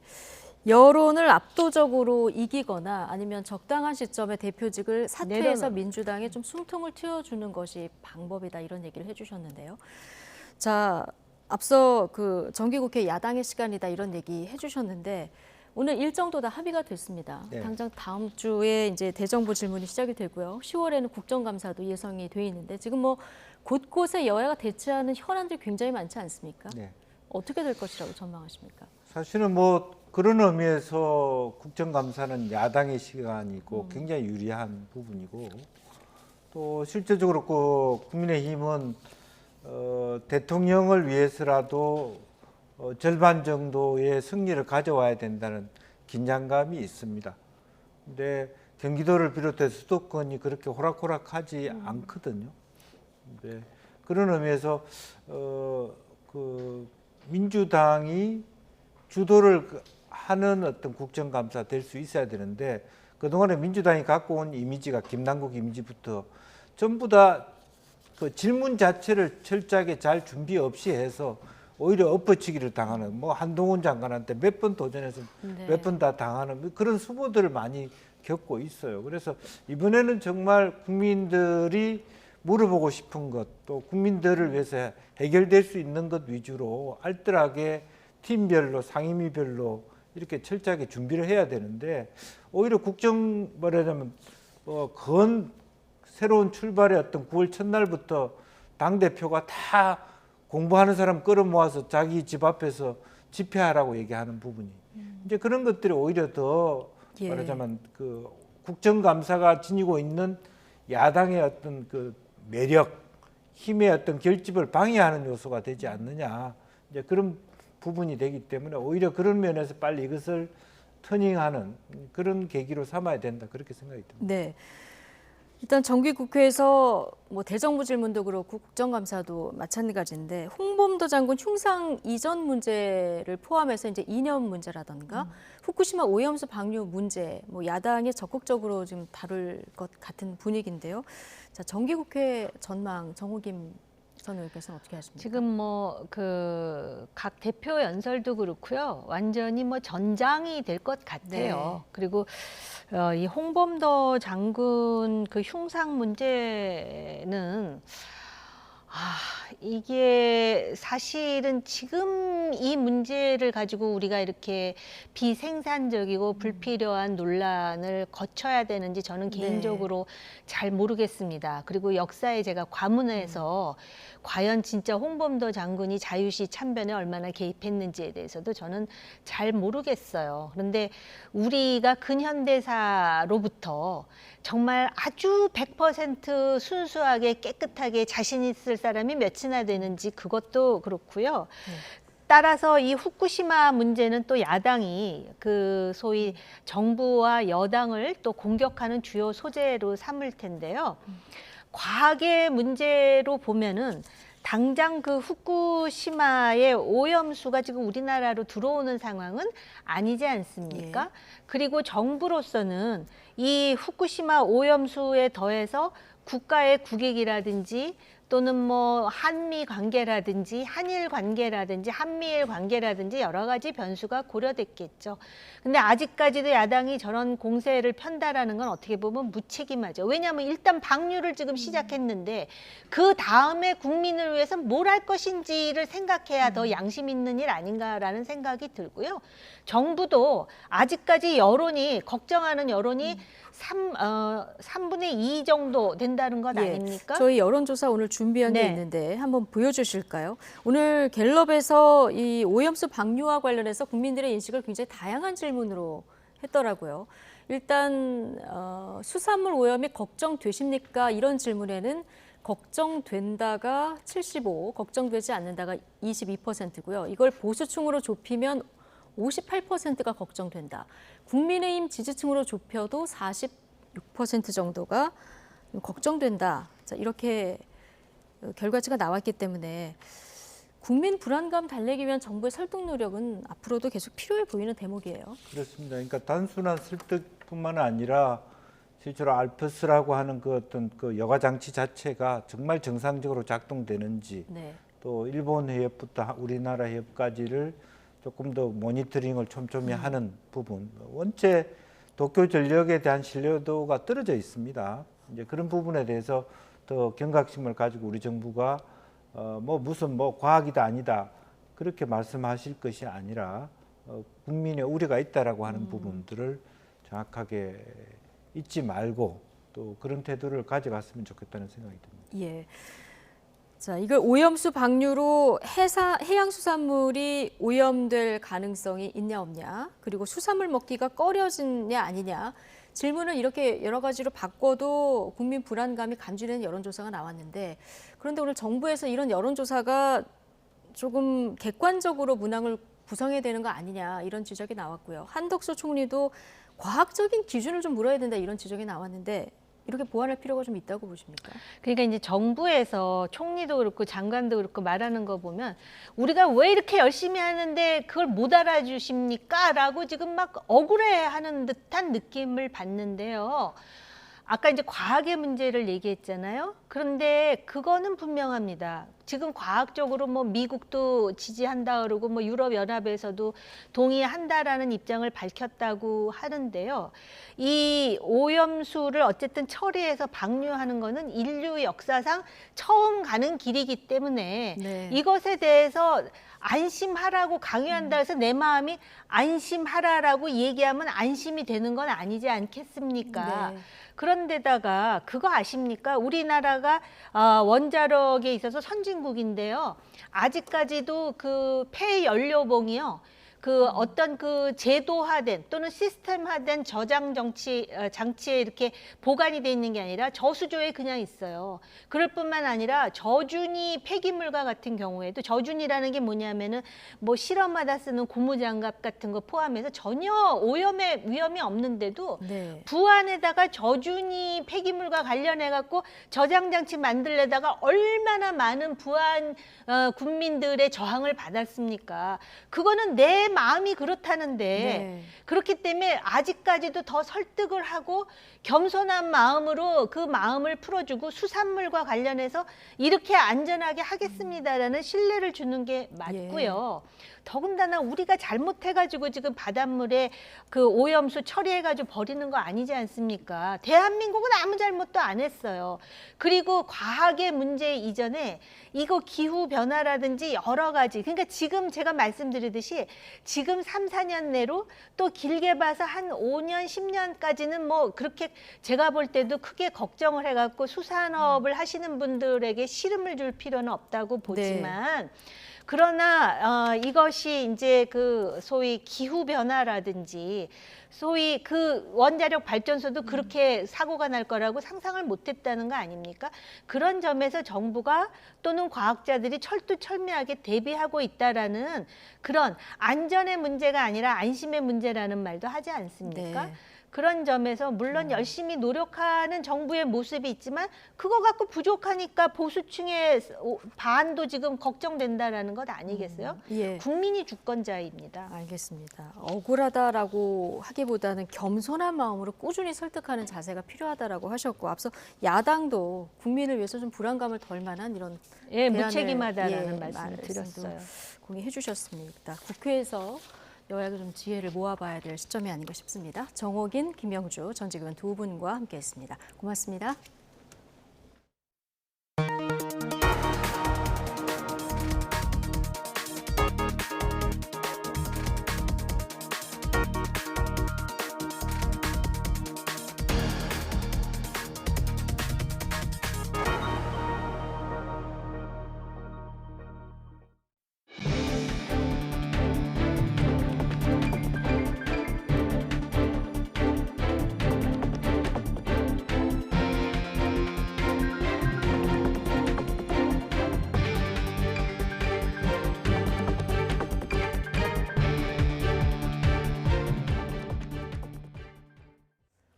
항명과 상관 명예훼손 혐의를 받는 박정훈 전 해병대 수사단장에 대해서 군사법원이 구속영장을 기각했습니다. 네, 법원은 현 단계에서 증거인멸 염려 등을 인정하기 어렵다고 밝혔습니다. 임성재 기자입니다. 구속영장이 기각된 뒤 박정훈 전 해병대 수사단장이 군사법원을 빠져나왔습니다. 조사와 재판에 성실히 잘 임해서 꼭 저의 억울함을 잘 규명하고 특히 고 최상병의 억울함이 없도록 수사가 잘 될 수 있도록 힘쓰도록 하겠습니다. 박 전 단장에게 적용된 혐의는 두 가지. 해병 순직 사건과 관련해 상부의 이첩 보류 지시를 어기고 사건 기록을 민간 경찰에 넘겼다는 것과 방송과 언론 인터뷰에서 허위 사실로 이종석 국방부 장관의 명예를 훼손했다는 혐의입니다. 국방부 검찰단은 두 가지 혐의에 더해 박 전 단장이 수사를 계속 거부하고 있다는 점을 강조하며 구속영장을 청구했지만 법원은 5시간 넘는 심사 끝에 박 전 단장의 손을 들어줬습니다. 법원은 박 전 단장이 향후 군 수사 절차 내에서 성실히 소명하겠다고 다짐했고 현 단계에서 증거인멸의 염려를 인정하기 어려워 영장을 기각했다고 밝혔습니다. 앞서 박 전 단장이 영장 심사에 출석하는 과정에선 실랑이가 벌어지기도 했습니다. 박 전 단장 일행은 군사법원에 마련된 별도 출입구로 심사에 출석하겠다는 의사를 밝혔지만 국방부 측이 영내로 들어와 법정으로 입장하라고 맞서면서 3시간 가까이 대치가 이어졌습니다. 결국 국방부 검찰단은 박 전 단장을 강제 구인해 영장 심사에 출석시켰지만 정작 구속영장이 기각되면서 박 전 단장에 대한 수사도 차질이 불가피할 것으로 보입니다. YTN 임성재입니다.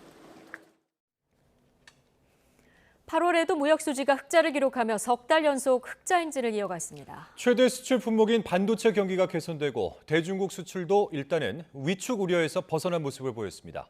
보도에 박홍구 기자입니다. 8월 수출은 518억 7천만 달러, 수입은 510억 달러로 집계됐습니다. 무역 수지는 8억 7천만 달러 흑자를 기록하며 지난 6월 이후 석 달째 흑자가 이어졌습니다. 수출은 1년 전보다 8.4% 감소하며 11개월 연속 줄었으나 7월 감소율 마이너스 16.4%에 비해 크게 개선됐습니다. 품목별로는 자동차 수출이 전기차 우조로 1년 전보다 29%, 선박은 35% 증가한 반면 반도체는 메모리 가격 하락의 영향으로 21% 감소했습니다. 다만 8월 반도체 수출액은 86억 달러로 한 달 전보다는 16%, 연초에 비하면 43%가 뛰었습니다. 대중국 교육은 경기 위축 우려에도 불구하고 수출이 2달 만에 100억 달러대를 회복했고 무역 수지 적자도 개선됐습니다. 정부는 4분기에는 수출이 플러스로 전환할 것으로 기대했습니다. 두 가지 요인 이외에도 자동차도 상당히 수출이 나아지고 있고 자동차 부품, 그다음에 일반 기계, 그리고 선박 이런 부분들이 계속 좋은 흐름을 보일 것으로 저희들이. 대미 수출은 2% 증가하며 4개월 만에 플러스로 전환됐고 아세안 내 최대 교역국인 베트남 수출도 10달 만에 플러스로 돌아섰습니다. 수입 부문에서는 국제유가 하락에 따라 원유와 가스, 석탄 등 에너지 수입액이 지난해보다 42%나 줄어 무역 수지 개선에 도움이 됐습니다. 정부는 지금 경제 상황을 엄중하게 인식하고 있다며 수출 플러스 조기 전환을 위한 범정부 차원의 대책을 조만간 마련하겠다고 밝혔습니다. YTN 박홍구입니다. 한국토지주택공사 노동조합이 무량판 아파트 철근 누락 사태와 관련해 정부의 무리한 공급 정책을 꼬집었습니다. 정상적인 업무 추진이 불가능해지면서 윤석열 정부의 공공주택 50만 가구 분양 일정에도 차질이 생길 수밖에 없다는 우려가 나오고 있습니다. 윤혜리 기자입니다. LH 노동조합이 무량판 아파트 철근 누락 사태 이후 처음으로 기자회견을 열었습니다. 이번 사태 이면에는 정부의 무리한 부동산 공급 정책이 있었다고 성토했습니다. 노동조합은 이번 문제의 원인을 정부의 무리한 부동산 공급 정책 강요와 품질 안전 인력 확충 요구를 묵살하고 실적만을 강제한 잘못된 공공기관 운영에 있다고 판단합니다. 설계와 감리 감독을 제대로 하지 못한 건 만성적인 인력 부족 탓이라고 지적했습니다. 구조 설계와 안전성을 검토하는 직원 1명이 1년간 도맡는 도면은 3만 개 이상, 검증에 한계가 있을 수밖에 없다는 겁니다. 부족한 현장 인력은 무시한 채 촉박한 시간 내에 숫자만 채우도록 기관을 통제하고 압박한 기재부. 이것이 결국 품질 저하와 안전성 미흡으로 이어지는 체계가 없는 조직을 만든 진짜 법인입니다. 여기에 경찰 수사 대응과 각종 손해배상 소송까지 더해져 정상적인 업무가 불가능하다고 강조했습니다. 현재 LH의 감독 인력은 건설기술법에 규정된 인원의 절반에도 미치지 못합니다. 보강철근이 빠진 LH 아파트 역시 감독 인원이 많게는 45%나 미달했습니다. 이대로라면 연내 공공분양 일정에도 차질이 불가피합니다. 지금까지 진행률은 올해 목표한 착공 계획의 4%, 승인 계획의 9% 수준. 정부가 내건 공공분양 주택 50만 가구 공급을 달성하려면 연간 10만 가구씩은 나와줘야 하지만 지금으로선 한참 뒤처진 셈입니다. 건설 경기가 부진한 상황에 LH 아파트 무량판 사태 후폭풍까지 더해져 윤석열 정부의 공공주택 50만 가구 공급 계획에 차질이 생길 거란 우려가 커지고 있습니다. YTN 윤혜리입니다. 대통령실이 이번 달 안에 부동산 공급 대책을 발표하겠다고 밝혔습니다. 최상무 경제수석은 LH 사건 등으로 부동산 공급이 제대로 되겠느냐는 우려가 있다며 부동산 공급 활성화 방안을 이번 달 안에 마련해 발표할 방침이라고 밝혔습니다. 부동산 시장에 대해서는 하락폭이 컸던 지역을 중심으로 최근 상승세를 보이는 지역이 있지만 거래량 측면에서 보면 평균의 50에서 60%밖에 안 된다며 시장 수급에 따라 움직이는 부동산 시장의 정상화 과정으로 본다고 평가했습니다. 자영업자, 소상공인 코로나19 대출 생활유예 지원 종료와 부동산 PF 대출 부실 가능성 등으로 제기되는 이 9월 위기설에 대해서는 큰 틀에서 볼 때 위기로 볼 상황은 절대 아니라고 일축했습니다.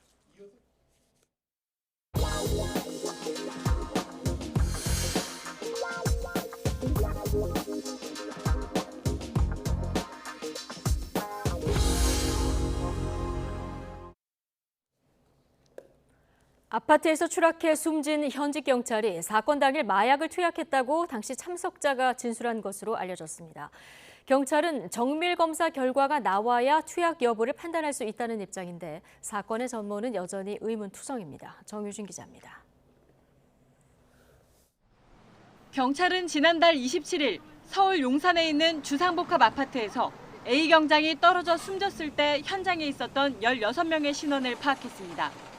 A 경장을 제외한 15명은 마약류관리법 위반 혐의로 입건됐고 경찰은 최근 이들에 대한 출석 조사와 함께 마약 간이 검사도 모두 마쳤습니다. 그러면서 엄정하고 폭넓게 수사하고 있다고 설명했는데 사건은 여전히 안개 속입니다. 먼저 A 경장의 사망을 둘러싸고 지금까지 밝혀진 것은 직접 사인이 추락에 의한 충격이라는 것뿐입니다. 충격으로 시신이 크게 훼손돼 타박상 등 추락 전 상황을 추정할 만한 단서는 찾기 어렵습니다. 일부 모임 참석자는 A 경장이 마약을 투약했다고 진술한 것으로 알려졌지만 경찰은 국립과학수사연구원 정밀감정 결과가 나와야 판단할 수 있다는 입장입니다. 추락사 직전 아파트에서 이른바 마약 파티가 벌어졌는지도 확인해야 할 부분입니다. 경찰 출동 당시 현장에 있었던 7명 가운데 5명은 마약 간이 검사에서 양성으로 나타났습니다. 앞서 검사를 거부했던 2명과 사고 직후 현장을 빠져나간 것으로 파악된 8명은 음성 반응이 나와 정밀 검사를 진행하고 있습니다. 아파트에 함께 있었던 이들은 연령대와 직업이 다양하고 명확한 공통점이 발견되지 않아서 모임의 성격을 놓고도 의문이 남습니다. 게다가 서로 친한 사이가 아닌 데다 당일 도착한 시각은 제각각입니다. 유명인이 연루됐다는 이야기도 있지만 현재까지 경찰이 파악한 일행 16명 가운데 유명인은 없는 것으로 알려졌습니다. YTN 정유진입니다. 전국 교직원 노동조합이 교육부로부터 사무실 임차료 지원을 중단하겠다는 통보를 받았습니다. 교육부는 전교조가 지난해 11월부터 전교조 회관을 사용해온 만큼 추가로 사무실을 임차할 필요가 없다고 보고 사무실 임대인에게 임대차 계약 해지를 요청한 상태입니다. 이에 대해서 전교조는 교육부가 사무실 지원을 중단해 노조 활동을 위축시키고 노조 자체를 부정하고 있다고 반발했습니다. 또 전교조가 9월 4일 예고된 교사들의 집단 행동의 징계를 예고한 이주호 교육부 장관을 직권남용으로 고발하는 것에 대한 보복 조치라고 비판했습니다. 지난해 윤석열 대통령의 미국 방문 당시 불거진 비속어 논란 보도와 관련해서 법원이 외교부와 MBC 양측 모두 구체적인 내용을 입증하라고 요구했습니다. MBC 측은 당시 촬영한 영상 원본을 제출하면서 실제 대통령의 발언이 정확히 무엇이었는지를 외교부가 명확히 밝혀달라고 요청했습니다. 이에 대해서 외교부 측은 바이든이 아닌 날리면이라는 것 외에는 해당 발언 내용이 무엇인지 하나하나 특정하기 어렵다면서 영상에 대해서는 추후 서면으로 답변하겠다고 밝혔습니다. 재판부는 양측이 서로에게 입증 책임이 있다는 주장을 반복하고 있다며 각자 나름대로 원래 발언이 무엇인지 입증하라고 지적했습니다. 또 필요할 경우 영상에 나오는 음성을 감정해 사실 확인을 해보라고 제안했습니다. 육군 사관학교 내 홍범도 장군 흉상 이전으로 논란이 있는 가운데 최근 강원 지역 일산 학교에 전달된 공문을 두고 말이 많습니다. 초, 중, 고등학교에 세워진 동상과 벽화 설치 현황을 조사해달라는 내용이었는데요. 반발이 일자 자료를 요구한 국회의원실은 하루 만에 이를 철회했습니다. 홍성우 기자입니다. 지난달 30일 강원도 교육청이 일산 학교에 보낸 공문입니다. 긴급이라고 찍힌 공문에는 학교에 설치된 동상과 인물 벽화의 설치 현황을 오는 4일까지 조사해 제출해달라고 적었습니다. 홍범도 장군 흉상 이전을 놓고 논란이 계속되는 상황. 학교에서는 반발이 일었습니다. 정치권 논란을 교육 현장으로까지 끌고 오려는 것 아니냐는 목소리부터 개학 초 바쁜 학사 일정에 업무를 가중하는 불필요한 행정이라는 비판이 이어졌습니다. 선생님들이 뭐 일단 수업에만 집중하시면 해야 되는데 자꾸 이렇게 불필요한 이제 행정 업무들이 많이 내려오다 보니까 현장에서는 조금 반응은 좋지는 않습니다. 해당 자료 제출 요청은 이태규 의원실 요구였습니다. 의원실은 앞으로 있을 국정감사에 있을 자료였다며 학교에 설립된 동상이나 벽화가 설치 비용과 기준에 맞게 설치됐는지 확인하기 위한 것이라고 설명했습니다. 이어 홍범도 장군 흉상 이전과는 전혀 연관이 없고 시기가 안 좋게 맞아떨어진 오비일학 상황이라고 덧붙였습니다. 교육청이나 이제 지자체로부터 그 예산을 지원을 받는 거거든요. 그러다 보니까 저희는 이제 교육청에 이제 그런 자료가 있는지를 이제 요청을 한 건데 이제 교육청 쪽에서는 뭐 자기네들이 자료가 이제 없었는지 그걸 이제 학교에다가 공문을 뿌린 것 같더라고요. 하지만 자료 요청서에는 동상 제작 비용이 아닌 제작 연도와 해당 인물의 업적 등을 조사해달라는 내용이 담겼습니다. 강원도교육청은 국회의원실 자료 요청에 따라 일선 학교에 공문을 전달했을 뿐이라며 논란을 부추기려는 것 아니냐는 비판을 일축했습니다. 이태규 의원실은 반발이 일자 하루 만에 해당 자료 요구를 철회했습니다. YTN 홍서욱입니다. 중국인 단체 관광객이 탄 크루즈가 사드 사태 이후 6년 5개월 만에 국내에선 처음으로 제주에 왔습니다. 내년에는 90만 명의 중국인 관광객이 크루즈를 이용해서 제주를 찾을 전망입니다. 고재영 기자입니다. 2만 4천 톤급 중국발 크루즈가 제주항 국제부두에 도착합니다. 사드 배치 보복으로 지난 2017년 중국발 크루즈가 끊긴 지 6년 5개월 만입니다. 중국인 관광객 660여 명을 싣고 중국 상하이에서 출발해 일본 나가사키로 가면서 제주를 찾았습니다. 부두에서는 오랜만에 제주를 찾은 중국인 관광객을 환영하는 행사가 열렸습니다. 제주에 첫 발을 내디딘 중국인 관광객은 제주 방문에 대한 기대감을 드러냅니다. 6年以来，这是邮轮第一次抵达韩国的济州，我们是作为第一批的客人，非常开心能够在6年以后再次搭乘邮轮来到济州。 중국인 관광객은 전세버스 10여 대에 나눠 타고 제주 관광에 나섰습니다.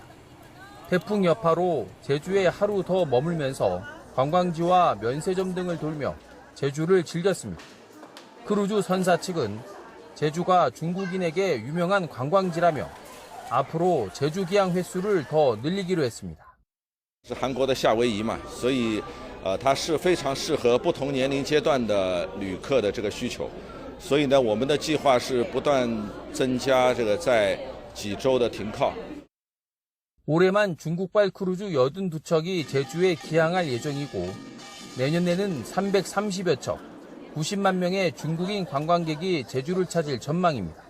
중국인 단체 관광객 방문 재개가 제주 관광에 활력을 불어넣을지 기대됩니다. YTN 고재영입니다. 간토 대지진 100주년을 맞아 일본에서는 한일 시민단체, 정계 인사들이 간토 대지진 당시 학살된 조선인 희생자들의 넋을 위로했습니다.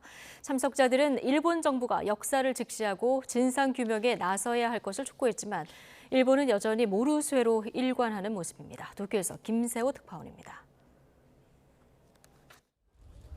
간토 대지진 조선인 희생자 추도비 앞에 시민들이 헌화와 묵념을 올리고 있습니다. 간토 대지진이 일어난 지 올해로 100년. 30도가 넘는 무더위 속에도 추도 분위기는 어느 때보다 무르익었습니다. 100年前の惨事を忘れることなく、そこから汲み取れる教訓が学びという語り継いでいくこと、これは今を生きる私たちの責務じゃないでしょうか。 1923년 간토 대지진 당시 조선인에 대한 유언비어로 대규모 조선인 학살이 이루어졌지만 여전히 정확한 실상이 파악되지 않고 있는 상황. 간토 대지진 100주년을 맞아 이곳 행사장에는 학살된 조선인 희생자들의 넋을 위로하려는 발길이 끊임없이 이어지고 있습니다. 학계와 시민단체들을 중심으로 조선인 학살에 대한 진상규명을 요구하는 목소리가 높아져가고 있지만 일본 정부는 여전히 모르쇠로 일관하고 있습니다. 일본 시민들은 일본 정부가 외면하는 역사적 사실을 직접 마주할 수 있다는 데 추도식 참석의 의미를 부여했습니다. 国も自治体も向き合おうとしていませんので、やはり国民の一人として、こういう機会にこういう追悼式に出ることは意義があることだと思います。 특히 최근 일본 정부가 조선인 학살을 확인할 수 없다는 입장에는 무책임하다고 비판했습니다. ものすごいこれ無責任な発言だと思っていて、無責任というか現実逃避というか、本当ちょっともうなんか情けないし怖いんですよ。 이런 가운데 한일 정치계 인사들이 처음으로 한자리에 모여 간토 대지진 100주년 추념식을 열었습니다. 우리 측은 한일연맹 회장인 국민의힘 정진석 의원 등이, 일본 측은 하토야마 유키오 전 총리 등이 참석했습니다. 하지만 간토 대지진 조선인 학살을 공식적으로 인정하지 않고 있는 일본 정부의 주요 인사는 모습을 드러내지 않았습니다. 도쿄에서 YTN 김세호입니다.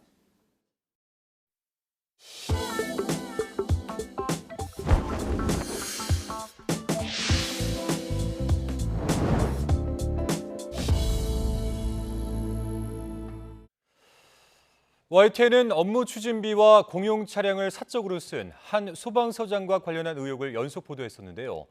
이와 관련해서 당국이 해당 서장에게 정직 처분을 내리자 이 소방노조가 강하게 비판을 하며 집회에 나섰습니다. 봐주기 징계 대신 파면 처리해야 한다는 주장입니다. 김민성 기자입니다. 전북 전주의 한 횟집입니다. 지난 3월 7일 김병철 전 전북 진안소방서장은 근무지에서 40km 넘게 떨어진 이 식당에서 업무 추진비를 썼습니다. 고 성공일 소방교가 김제시 화재 현장에서 순직한 이튿날로 심지어 당국이 정한 애도 기간이었습니다. 전주 식당에서 소방기술 경연대회 참가자들과 함께 있었다고 관련 서류를 꾸몄는데 거짓말이었습니다. 부당 사용으로 본인이 인정을 해서 징계 부과금에 포함이 돼서 이런 식으로 김 서장이 허위 지출한 금액은 그래서 모두 얼마일까? 소방노조는 당사자도 모르는 허위 지출 등을 종합해 3년간 업무 추진비 횡령액만 700만 원이 넘을 거로 추정하고 있습니다. 또 김 서장이 2년 동안 공용차 5만 킬로미터를 운행하며 연료비 약 700만 원을 쓴 사실을 파악한 노조는 이 중 상당수를 배임액으로 추산했습니다. 우리는 피행위나 범죄 행위가 묵인되어 권력이 되지 않도록 철저히 감시하고 소방청 훈령에 따르면 당국은 배임 횡령액이 200만 원이 넘는 경우 당사자가 의혹을 부인하더라도 혐의가 명백하면 반드시 고발해야 합니다. 김병철 전 소방서장을 즉시 파면하라! 그러나 전북소방본부는 김 서장의 배임 횡령액을 288만 원, 징계 부과금을 그 2배인 566만 원으로 책정하고도 감찰 종료 후 여태까지 한 달 넘게 미적되고 있습니다. 김 서장에게 내려진 처분은 중징계 가운데 가장 가벼운 정직. 이에 소방노조는 김 서장은 물론 수장인 준학동 전북소방본부장과 징계위원장인 전라북도 행정부지사를 고발했습니다. 자정력을 상실했다는 비판 속에 소방은 이제 경찰의 칼끝만 지켜볼 처지가 됐습니다. YTN 김민성입니다. 경북 칠곡군 새마을금고에서 발생했던 강도 사건 용의자가 경찰 조사에서 많은 빚에 시달리다 범행을 저질렀다고 진술했습니다. 경북 칠곡경찰서는 어제 저녁 8시쯤 대구에서 검거한 강도 용의자 47살 A씨에 대한 조사를 이어가고 있습니다. 경찰은 A씨가 빚 문제로 범행에 나섰다고 진술했으며 공범이나 해외 도피 시도 정황은 아직 확인하지 못했다고 밝혔습니다. 또 조사를 마치는 대로 A씨에 대한 구속영장을 신청할 계획이라고 덧붙였습니다. 대통령 의전 차량이 지나가기 직전 경찰차와 택시가 충돌해 4명이 다쳤습니다. 오늘 오전 11시쯤 서울 반포대로 서초경찰서 앞에서 직진하던 택시와 좌회전하던 경찰 승합차가 서로 부딪혔습니다. 이 사고로 택시기사와 20대 여성 승객, 승합차에 타고 있던 경찰관 2명 등 모두 4명이 다쳐 병원으로 옮겨졌습니다. 경찰은 수신호를 보지 못한 택시기사가 녹색불에 그대로 직진을 하다 사고를 낸 것으로 보고 자세한 경위를 조사하고 있습니다. 네, 온라인 오픈마켓인 것처럼 가장을 해서 아르바이트생을 모집한다며 접근한 뒤 돈을 뜯는 사기 피해가 속출하고 있습니다. 이 피해자들은 대형 오픈마켓이라는 말에 속아 큰 의심 없이 돈을 보냈다고 말하고 있습니다. 임예진 기자입니다. SNS 메시지로 아르바이트 제안을 받은 A씨. 보내준 링크로 들어가서 무작위로 배정되는 물건을 40건 주문하면 비용을 돌려주고 수수료도 얹어주겠다는 내용이었습니다. 유명 오픈마켓인 11번가 명의로 메시지가 온 터라 별다른 의심은 하지 않았습니다. 믿었죠. 11번가라고 하니까 접속을 하자마자 11번가 고객센터, 서비스 센터 이렇게 연결이 됐었기 때문에 맞구나 해서 들어가게 되었어요. 처음 이틀은 하나에 몇천 원짜리 물품을 40개씩 사고 약속한 돈도 받았습니다. 그러나 사흘째 되는 날엔 구매해야 할 물품의 가격이 수백만 원으로 뛰었습니다. 결제 금액이 너무 커지자 A씨는 그만하겠다며 낸 돈을 물어달라고 했지만 할당된 주문 건수를 마저 채우라는 답만 되돌아왔습니다. 제 돈이 들어간 거 한 700 후반에서 800 정도? 저는 중간에 멈췄고 처리를 해달라고 요청을 했고 저희 피해자 중에 다른 분은 끝까지 갔는데 돌려받을 수 없었어요. 11번가 측은 명의가 도용됐다는 입장입니다. 관련된 아르바이트를 운영한 적이 없다면서 대처 방안을 논의해보겠다고 밝혔습니다. 지금도 이렇게 11번가에서 지마켓으로 이름만 바꾼 아르바이트 제안 메시지가 계속 오고 있어 추가 피해가 우려되는 상황입니다. 구매 대행이나 물품 후기 작성 아르바이트인 척 돈을 뜯어내는 사기 피해가 빈번한 가운데 이제는 대형 오픈마켓까지 사칭하는 등 수법이 점차 고도화하는 모습입니다. 문제는 범죄에 이용되는 사이트 대부분이 서버를 해외에 두고 있어 추적이 쉽지 않고 피해 구제도 어렵다는 겁니다. 하는 일에 비해서 수익이 좀 과도하다 보이면 약간 사기 범죄인 것을 의심해 보시면 좋을 것 같습니다. 조금이라도 의심이 가면 서울시 전자상거래센터 홈페이지에 들어가 피해 신고가 여러 건 접수된 사기 사이트 정보를 확인해 보는 게 안전합니다. YTN 임혜진입니다. 정치권이 7개월여 앞으로 다가온 내년 총선에 적용할 선거제 개편 방향을 놓고 여전히 줄다리기를 이어가고 있습니다. 지난 총선 때 논란이 됐던 위성 정당을 막는 데는 어느 정도 뜻을 모았지만 구체적인 해법을 찾지는 못했습니다. 권남기 기자입니다. 단 한 표 차이로 당락이 갈리는 현행 지역구 소선거구제의 맹점을 보완하겠다며 지난 21대 총선 때 처음 도입된 준연동형 비례대표제. 지역구에서 얻은 의석수가 각 정당의 득표율에 못 미치면 비례대표에서 부족한 의석수를 채워주는 제도였습니다. 정당 득표율보다 실제 의석이 적었던 소수 정당의 목소리가 반영된 건데 애초 취지는 거대 양당이 비례 의석용 위성 정당을 만들면서 곧바로 무색해졌습니다. 위성 정당의 출현을 막지 못한다면 양당 제재의 아바타 정당만 또다시 양산될 것입니다. 거대 양당 모두 낯뜨거운 위성 정당 꼼수로 민주주의를 후퇴시켰다는 비판을 받았습니다. 위성 정당을 통해 일단 추가로 의석을 확보한 뒤 본래 정당과 합당하는 과정을 거치는 이른바 꼼수가 난무한 겁니다.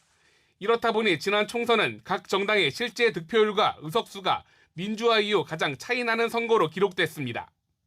이후 거대 양당에 지나치게 쏠린 의석은 21대 국회 내내 극한 대치에 불씨가 됐고 대선 등을 거치며 여야의 협치를 기대하는 건 더 어려워졌습니다. 내년 총선을 앞두고 정치권도 이런 비판을 의식해 위성 정당을 막는 데는 공감하고 있습니다. 문제는 해법을 둘러싼 이견입니다. 국민의힘은 지역구 선거 성적과 상관없이 정당 득표율에 따라 비례대표만 의석을 나누는 병립형 비례제를 주장합니다. 일반 국민이 이해하기 쉽게 준연동형 비례대표제 도입 전으로 돌아가자는 겁니다. 준연동형 비례대표제 도입 당시에도 이 선거법을 강하게 반대를 해왔고 병립형 비례대표제로 가는 데 대해서는 우리 당 안에서는 특별한 이견이 없습니다. 하지만 민주당은 병립형 비례제는 지역구도 완화 등 선거제 개편의 목적과 맞지 않는다며 맞서고 있습니다. 대신 전국을 3개 권역으로 나눠 비례 의석수를 결정하고 배분 방식은 기존의 준연동형을 적용하자고 제안했습니다. 병립형이 되게 되면 기본적으로 후퇴하는 결과가 초래된다. 선거제도 개편이 제대로 이루어지면 그 자체로 위성정당 방지책이라고 생각하고요. 최다 득표자 1명만 당선되는 지역구 선거에서 크게 불리한 소수 정당들도 병립형보단 연동형이 가미된 제도를 요구합니다. 위성정당으로 도둑질한 의석을 병립형 비례대표제로 대놓고 훔치겠다는 전언이 거대 양당에서 흘러나오고 있습니다. 여야 모두 공개적으로는 민심을 강조하고 있지만 구체적인 개편 방안을 놓고 다투는 이면엔 결국 표 계산이 깔렸다는 지적도 적지 않습니다. 준연동형에 적용된 권역별 비례제를 도입할 경우 국민의힘이 호남에서 얻는 의석보다 민주당이 영남에서 얻는 의석이 많을 거란 관측 등을 염두에 둔 것 아니냐는 겁니다. 단 한 석이라도 더 얻기 위해 여야 모두 사활을 건 내년 총선에서 개임의 규칙이 무엇보다 중요한 만큼 앞으로 협상 과정이 순탄치 않을 거란 전망이 나오고 있습니다. YTN 권남기입니다. 유권단체가 개식용 금지 법안을 발의한 의원들을 상대로 내년 총선에서 낙선 운동을 벌이겠다고 예고했습니다. 대한유권협회와 상인회 등은 국회에 발의된 개식용 금지 법안은 악법이고 법적으로 개식용을 금지하는 건 개 사육 농민의 생존권을 위협하는 행위라면서 식용개와 반려견을 법적으로 구분해 관리하라고 촉구했습니다. 그러면서 개식용 종식을 강조하는 김건희 여사를 비난하고 공식적으로 사과하라고 요구했습니다. 앞서 김건희 여사는 그제 개식용 반대 특별법 제정을 촉구하기 위해 열린 기자회견에 깜짝 참석하기도 했습니다. 문재인 정부의 4대강 보해체 결정에 김은경 당시 환경부 장관과 시민단체가 부적절하게 개입했다는 의혹과 관련해 경찰이 강제 수사에 나섰습니다. 김 전 장관은 보해체와 관련된 의사결정을 내린 4대강 조사평가 전문기획위원회를 꾸릴 때 4대강 사업에 반대하는 위원이 선임될 수 있도록 녹색연합을 통해 부당하게 개입한 의혹을 받고 있습니다. 실제로 전문위원 43명 가운데 절반 이상의 녹색연합의 추천을 받은 인물이 선임됐고 반체가 반대한 인물은 선임되지 않았습니다. 높이뛰기 간판 스타 우상혁이 우리 선수 최초로 육상 다이아몬드 리그 파이널에 올랐습니다. 우상혁은 다이아몬드 리그 스위스 대회 남자 높이뛰기 경기에서 3번 도전 끝에 2m 31을 넘어 3위에 자리했습니다. 랭킹 포인트 6점을 얻은 우상혁은 2023 시즌 4위를 차지해 6위까지 진출하는 왕중왕전 파이널 티켓을 손에 넣었습니다. 우상혁은 지난해 1점이 모자라 7위로 파이널 진출에 실패했었습니다. 올해 다이아몬드 리그 파이널은 오는 16일과 17일 미국 오리건주 유진에서 열립니다. 살찌는 음식을 많이 먹어도 유난히 살이 찌지 않는 사람들이 있습니다. 국내 연구진이 그 비밀을 밝혀내고 식사량 조절 없이도 체중을 감량하는 약을 개발해서 임상시험에 들어갔습니다. 최소라 기자입니다. 고지방 사료를 먹고 살찐 생쥐입니다. 한눈에 봐도 일반 생쥐보다 몸집이 큽니다. 반면 똑같이 고지방 사료를 먹고 자랐지만 살이 찌지 않은 생쥐입니다. 무게를 재어보니 같은 사료를 먹은 쥐의 절반 정도로 가볍습니다. 국내 연구진이 개발한 신약을 하루 한 번 투여한 결과입니다. 약 35% 정도 감소하였습니다. 그리고 그것은 그냥 보통 일반식이만 한 생쥐들의 체중과 비슷하였습니다. 연구진이 공략한 건 뇌 속의 비만 억제 스위치 가브라5. 뇌 측시 상하부에 있는 신경세포 군집으로 몸 전체 지방세포와 연결돼 있는데 이게 활성화되면 비만이 억제됐고 활동이 약해질수록 비만이 생겼습니다. 스위치 조절 기전을 살펴보니 뇌 속의 별 모양 세포가 분비하는 마오비 효소가 신경물질 가바를 합성해 스위치를 껐습니다. 연구진이 개발한 마오비 효소 억제제 KDS-2010을 투여했더니 스위치가 다시 켜지면서 비만이 억제됐습니다. 뇌가 지방대사에 관여하는 정확한 기전이 밝혀진 건 처음입니다. 원래 치매 치료제로 개발한 물질인데 경구 투여를 할 수 있고 그다음에 부작용도 상당히 적을 것이라고 생각하고 아마 요요도 거의 없을 것이라고 저희 기대하고 있습니다. 이번 연구는 학술권위지 네이처 메타볼리즘에 실렸습니다. KDS-2010은 실제 사람을 대상으로 부작용 여부를 확인하기 위한 임상 1상을 진행 중입니다. 내년 초부터는 사람에서 체중 감량 효과를 확인하기 위한 임상 2상이 진행됩니다. YTN 사이언스 최소라입니다. 도널드 트럼프 전 대통령이 금융사기 민사소송 과정에서 자신의 브랜드 가치가 100억 달러, 우리 돈 13조 원에 달한다고 주장했습니다. AP와 블룸버그 통신은 현지 시간 1일 전날 공개된 소송 증언 녹취록에서 트럼프 전 대통령이 자신의 브랜드 가치를 이같이 표현했다고 전했습니다.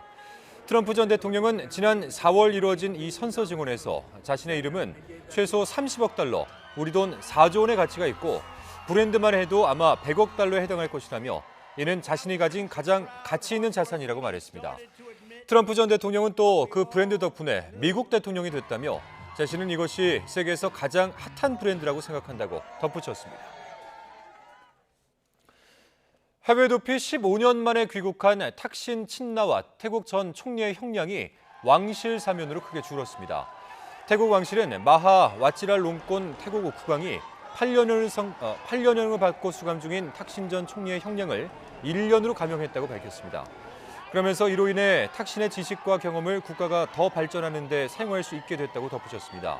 또한 탁신이 군주제에 대한 충성과 사법제도에 대한 존중을 보였다며 총리를 지냈고 건강에 여러 문제가 있다는 점도 고려했다고 설명했습니다.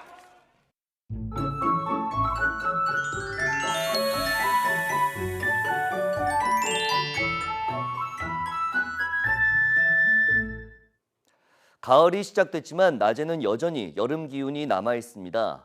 주말인 내일도 중부지방을 중심으로 맑은 하늘이 드러나는 가운데 서울 낮 기온이 31도까지 오르는 등 내륙에서는 늦더위가 나타나겠습니다.